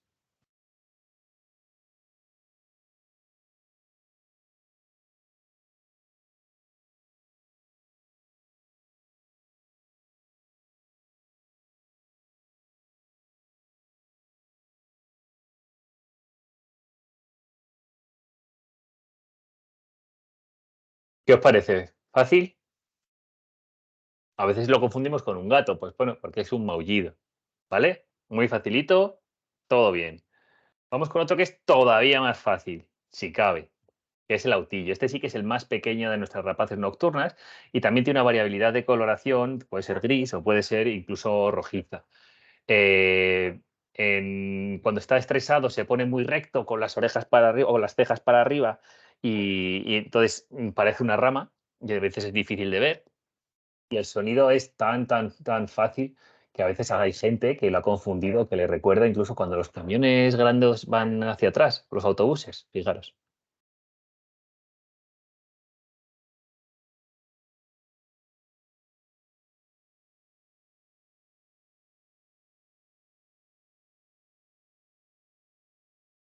¿No recuerda un camión dando marcha atrás? ¡Pup, pup, pup! ¡Ey! Vale, te me has adelantado, Alejandro. Efectivamente, se parece a un sapo partero, porque la sorpresa que os tenía aquí os iba a preguntar yo, ¿qué es esto?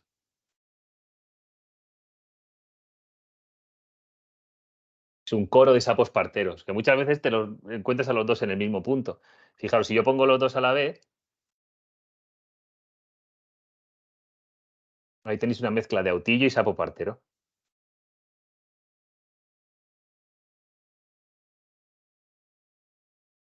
Está cantando solo el sapo, y ahí, vale, es muy parecido. Sí, el autillo quizá tiene un poco más aflautado, más seco, ¿vale?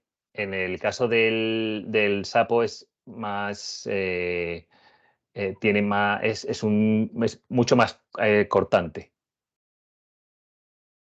Es pip y ya está. El otro es pup, pup, ¿vale?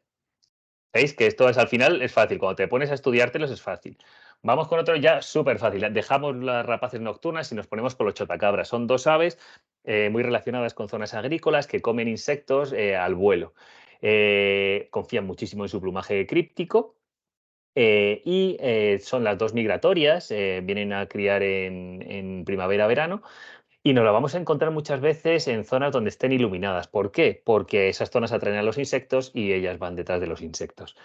Entonces, tenemos dos especies. Está el chotacabras europeo, o antiguamente llamado gris, o el chotacabras rojo, también llamado pardo. Bueno, pues en el caso del europeo el sonido es extremadamente fácil también. Y parece que siempre lo digo con todas, pero es que al final cuando las pones todas así en fila te das dando cuenta que todas son muy distintas. Fijaros cómo cantaría el chotacabras europeo.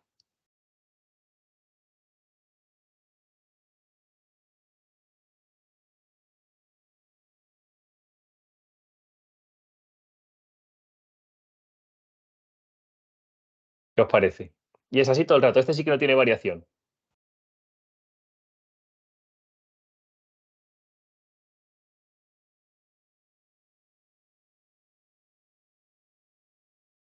En cuanto a la hora de verles, eso es una vibración prácticamente.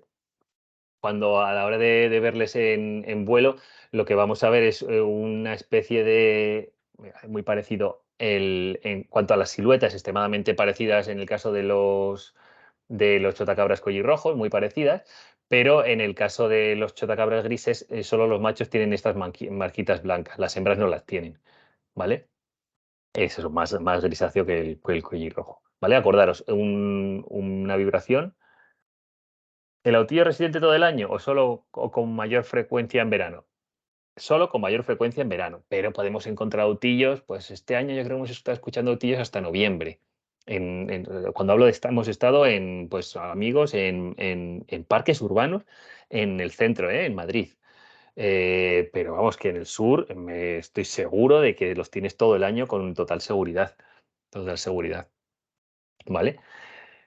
Vamos al hermano del chotacabras europeo, que es el cuellirrojo. Este a mí me recuerda a cuando escuchamos pasar al tren, ¿vale? Que antes justo de empezar a escuchar al tren, escuchamos algo que hace tutut, tutut, tutut, tutut, tutut, tutut. Pues esto es.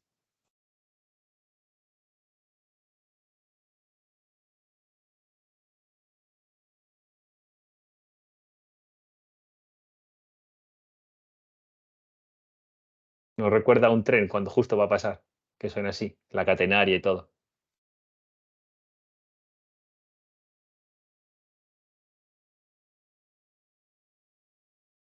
Bueno, pues estas dos aves las podemos ver pues en septiembre cuando ya están volviendo de la migración, ya han criado y todo. Un semáforo para ciegos, sí, sí, sí. Muchas veces las vemos en plena pista, caminando al atardecer, las podemos ver que están cazando, están cogiendo insectos. Y es que si vamos con el coche, hay veces que alzan el vuelo cuando estás a 2 metros. Entonces tienes que ir con bastante cuidado porque confían tanto en su plumaje y dicen, es que no me van a ver, ¿sabes? Y a veces es diciendo, pero ¿qué hacéis? Bueno, pues estas especies tienen en el piquito una serie de vibrisas, unas plumas especiales que son extremadamente sensibles y cuando vuelan y van a cazar, abren la boca, como tenéis en esta fotografía de abajo a la derecha, abren la boca, tienen una boca enorme para su tamaño y se ven, si os fijáis ahí, no sé si podéis ver, para aquellos que tengáis el Teams, lo estaréis viendo que lo estoy marcando, si no, en la parte de arriba, justo debajo del ojo, tiene una serie de esas vibrisas que se pueden ver y le sirve de sensibilidad para cuando pasa cerca una polilla, un insecto, un mosquito, una mosca, son capaces de detectarlo, abrir la boca y girar la cabeza y comérselo, ¿vale? Bueno, y la última de las especies que vamos a hablar es el alcaraván. Que el alcaraván en realidad es una limícola, una zancuda de gran tamaño con unos ojos amarillos muy grandes y que son una especie que en lugar de tener los ojos frontales los tiene laterales y es lo que hablábamos, está más pendiente de huir que de comer y cazar, ¿vale? Es una limícola y como digo, pues la podríamos ver perfectamente en una orilla de un río, de un lago, pero está muy adaptada a zonas más, un poco con menos agua, agrícolas, en barbechos, en el campo y que normalmente la escuchamos al atardecer, ¿vale? ¿Cómo canta la alcaravana? Sí.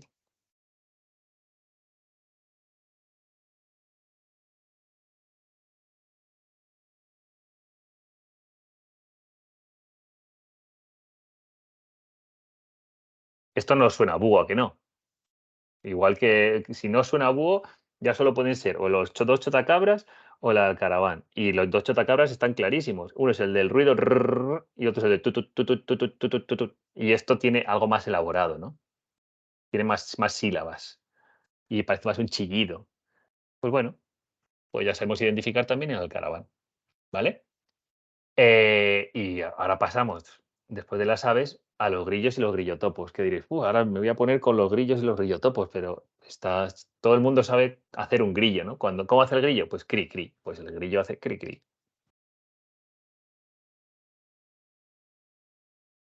¿Y cómo hace el grillotopo? Pues aquí sí que lo podríamos confundir con, a ver si me lo decís.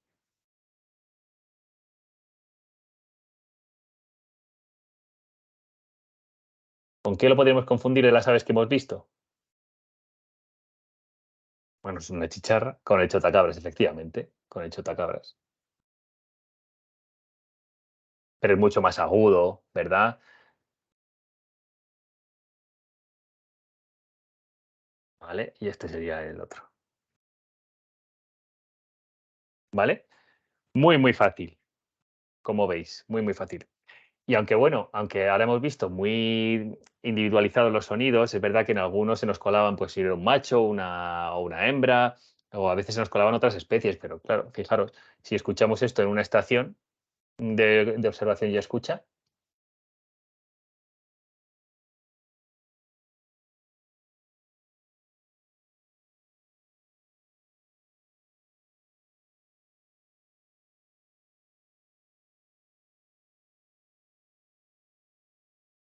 ¿quién me sabe decir tres especies que me gusta lo de esa internet en los 90 al conectarse?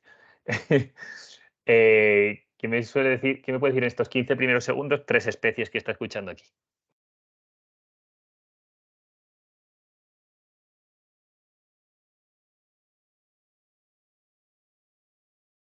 Venga, 3 especies. Grilla, guay, una. Uy, yo búho real no lo he escuchado. El cárabo, ese sí, se escucha el macho y la hembra. Y se escucha también otra también muy típica. El autillo, eso es, muy bien. Cárabo, macho y hembra, el autillo por detrás. Y en primera línea se están escuchando 2 individuos de una especie que no la hemos visto, pero que canta mucho por la noche. De hecho, le llaman en inglés se llaman nightingale, que es el ruiseñor común, que canta por la noche continuamente, ¿vale? Que es este silbito que hace. Ese es el ruiseñor común. El cárabo, la hembra por detrás, el autillo muy al fondo. Eso es al final lo que vamos a escuchar en una estación de observación. Entonces, ¿cómo vamos a poder apuntar todo esto? Pues lo que vamos a hacer es ir individualizando sonidos. Cuando identificamos el cárabo, decimos, vale, este es el cárabo, el macho, vale, lo tengo bien. Ay, ostras, ahora me he quitado pues estoy con la hembra, genial, apuntada, escucho la hembra. Y ahora escucho el autillo al fondo. Y ahora otro que no identifico. Pues bueno, pues no identifico, no pasa nada, pero por lo menos que vayamos individualizando, ¿vale? Porque cuando escuchamos tanta información nos agobiamos, pero en realidad hay que ir individualizando y decir, ah, vale, este es este, este es este, este es este, y listo. Y para tomar los datos, pues antiguamente los tomamos en este tipo de cuadernos, ¿no? Que al final acaban siendo borrones y demás. Pues ahora para facilitar todo eso y sobre todo para que esto no acabe en un cajón y que, no acabe, y que se pierda esa información, tenemos las aplicaciones. Os voy a recomendar 2. Una para aprender, que es esta de aquí, que se llama Befy, que es un juego en el cual tenemos los cantos de las especies más comunes y que podemos jugar a ir a adivinarlas. Entonces, os pasaré en el correo la info para que os la podáis descargar y que podéis jugar. Os podéis dar de alta o no, podéis jugar si queréis sin daros de alta y a ir aprendiendo, ¿vale? Entonces aquí podéis elegir el hábitat o directamente ir a la especie y ir aprendiéndosla. Y después le dais a jugar y en función del hábitat que elijáis, pues van a salir unas especies u otras. Va a salir una... Genial, Dani. La verdad que me alegro que la hayas probado y que te guste. Os recomiendo mucho que os la bajéis porque vamos, os paséis un buen rato y aprendéis un montón de cantos, pero un montón, ¿vale? Y luego tenemos la aplicación móvil, que os explicaré en el correo cómo descargárosla. Pero a ver si en un momentillo puedo, a ver. En 2 minutos os enseño cómo esto, sin retrasarnos mucho. A ver. Vale. Segundo. A ver si. Ay, vaya, no puedo. No me deja acceder al. A ver, un segundo. Ahora. Vale, genial. Este es mi teléfono, ¿vale? Estáis viendo la pantalla de mi teléfono. Entonces, yo me meto aquí en esta carpeta que pone naturaleza y tengo aquí, pues Avify no la tengo alguna otra, pero la que os voy a decir, y que es la que hay que utilizar para enviar los datos es esta de aquí, que se llama programas de seguimiento. Le dais aquí, se os abre. Yo ya tengo metida aquí mi cuenta, pero la primera vez que abráis tendréis que, mira, le podéis dar aquí a registraros simplemente con un correo y poniendo vuestros datos, os vais a registrar y os vais a poder enviar un correo y diréis, termina de configurar o termina de dar de alta tu cuenta en el programa de seguimiento. Le dais y ya está configurada. Después volvéis aquí y os van a salir todas estas en blanco y negro, como tenéis esta de Aves y Clima, ¿vale? Yo como participo en estos programas, pues las tengo activadas. Para daros de alta en el Noctua, pues vais aquí, pincháis sobre Noctua y os va a decir, esta sería una cuadrícula, que yo la tengo, pero aquí podéis decir, vale, perdón. Sí, aquí. Le dais aquí y deis, vale, yo quiero darme de alta en el programa. Genial. Entonces voy a participar en el Noctua. Entonces, a ver, alguien que me diga, imaginaros que os queréis dar de alta. Venga, alguien que le apetezca decir que se pueda dar de alta para poner un ejemplo rápido. Rápidamente, venga, 1 minuto. Tenemos. Alguien que me diga un sitio, su pueblo o el sitio que se va a dar de alta cuando Corbera de terminemos. Llobregat. Olmega de Llobregat, me has dicho. Corbera. Corbera, ¿eso es Barcelona? Sí. Pues le damos a provincia, Barcelona. Fijaros, ya nos aparece un mapa. Término municipal, vamos a buscarlo.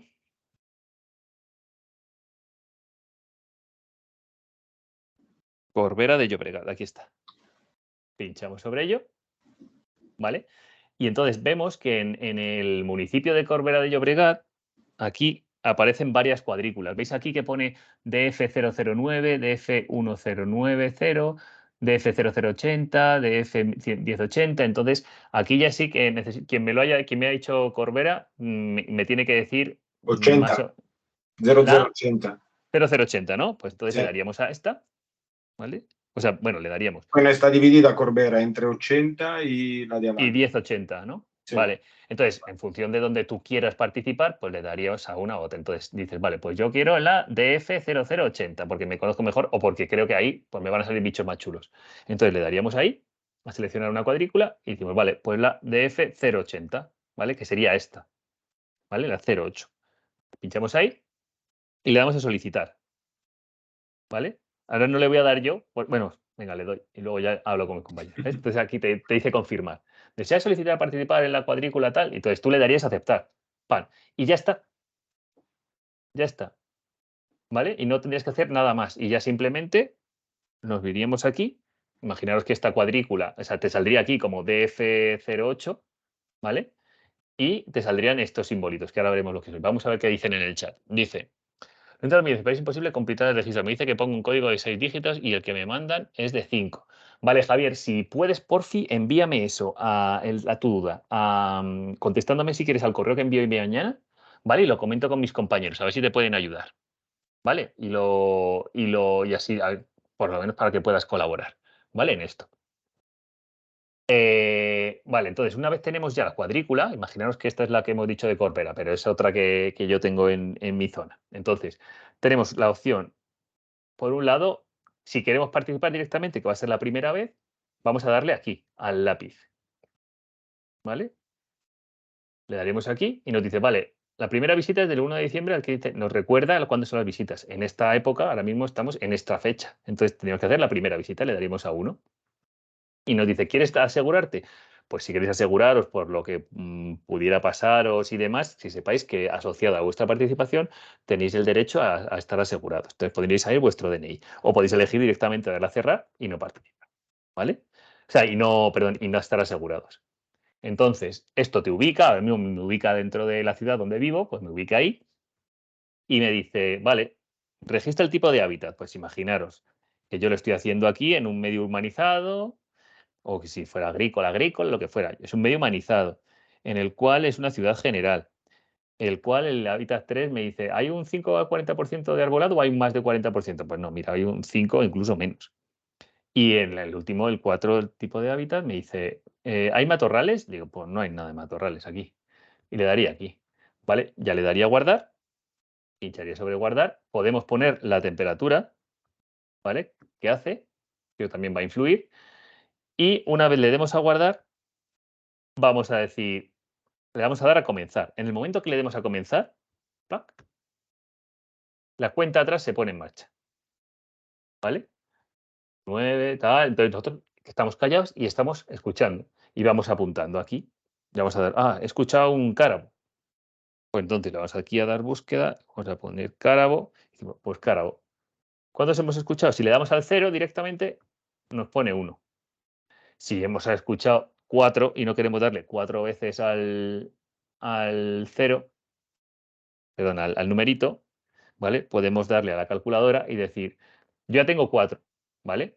Y imaginaos que hemos visto 8, pues entonces añadiría 4 más, ¿vale? Que nos hemos equivocado y no hemos visto 8, que en realidad hemos visto 2, pues entonces le vamos a decir, mira, pues réstame 6 porque en realidad eran 2, ¿vale?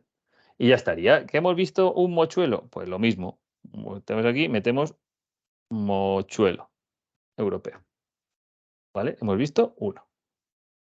Y así es. Cuando acabe esto, directamente pitará y pip, pip, pip, pip, y ya está. Y se te cierra automáticamente la lista y pasamos a la siguiente, pasamos a la siguiente estación. Nos desplazamos y aquí directamente nos aparecerá estación 2. Ponemos la temperatura si la sabemos, si no, no.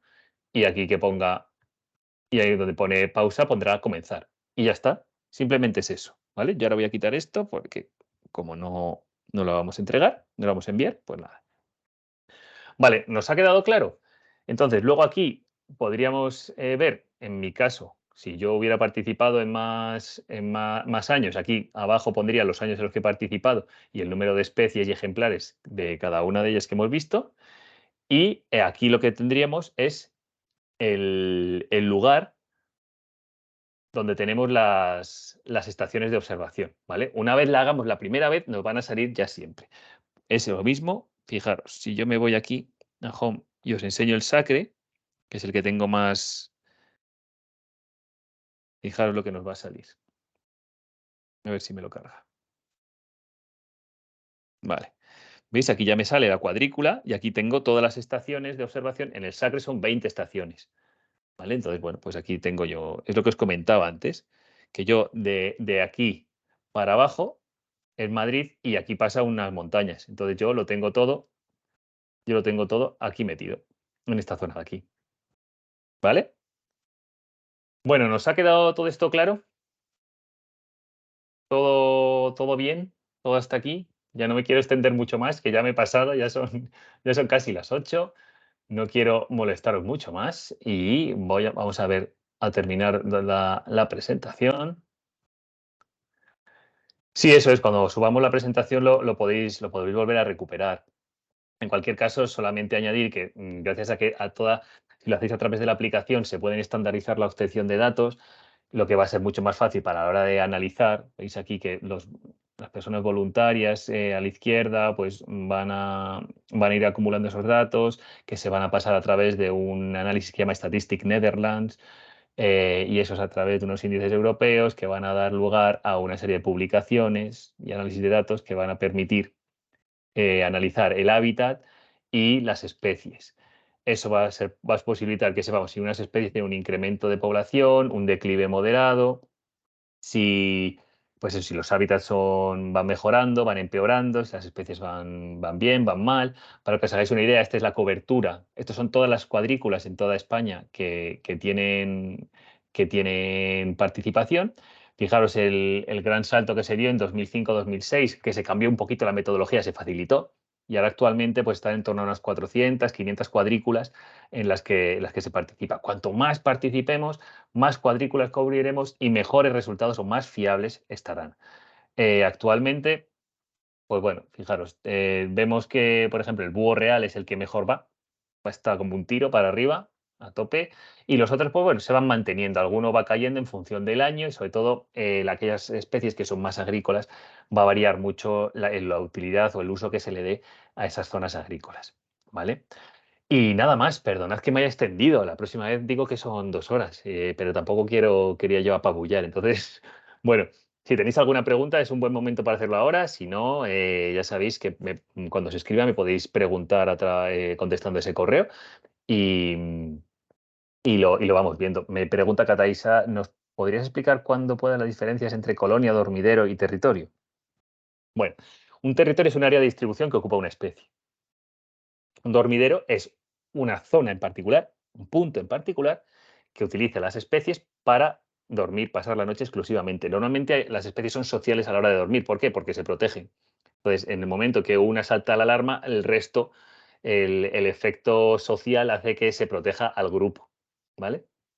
Y finalmente, una colonia es la misma agrupación que se puede producir con el dormidero, pero se produce en un punto determinado, en un lugar específico, en un momento determinado que van a utilizar para criar, para reproducirse. ¿Vale? Colonia, reproducción, dormidero, dormir y territorio, el área de distribución de una especie. ¿Vale? O de una población de una especie. No tiene por qué ser de una especie en particular, sino puede ser de una población de esa especie. ¿Vale? Espero que haya quedado claro. ¿Alguna preguntilla más?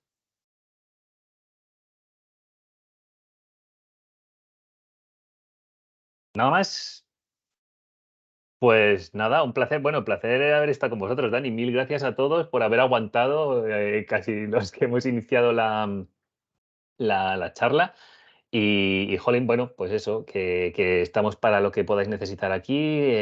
Cualquier duda que tengáis, sabéis que me la podéis preguntar en el mismo correo, en voluntarios@seo.org. Y si veo que se me escapa, pues mis compañeros y compañeras que son los coordinadores de los programas de seguimiento, yo les traslado inmediatamente vuestras preguntas. Entonces, creo que era Javier el que me había preguntado una cosa.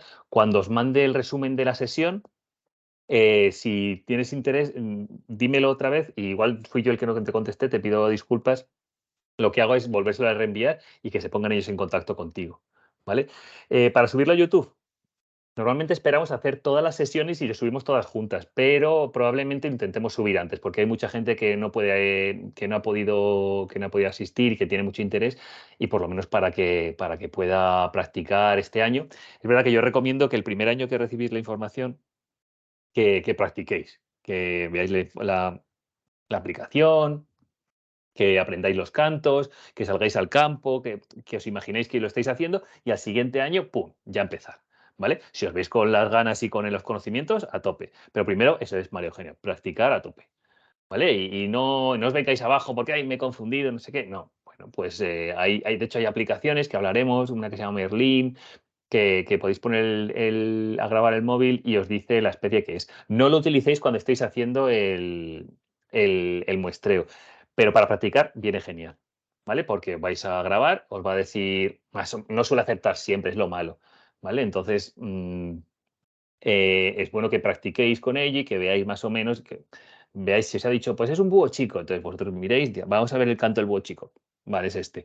¿Coincide con lo que he grabado? Pues sí, es el mismo. Vale, pues acertado. O hay veces que no acierta, pero bueno, lo ideal es que lo reviséis. Y así se aprende un montonazo. Entonces, el truco es salir al campo y que practiquéis, que utilicéis Merlin, pero siempre después chequeándolo y revisando bien y viendo a ver si os dice lo que es, porque hay veces que se equivoca. De hecho, estamos participando unos cuantos en SEO y con un amigo y compañero de la Universidad de Alicante en la evaluación de Merlin con respecto a Merlin y Vernet, que utilizan los dos. Ese utiliza el mismo algoritmo, son los dos de la Universidad de Cornell. Y hemos participado, hemos estado todo el verano haciendo revisión de grabaciones para comparar el oído humano con la máquina.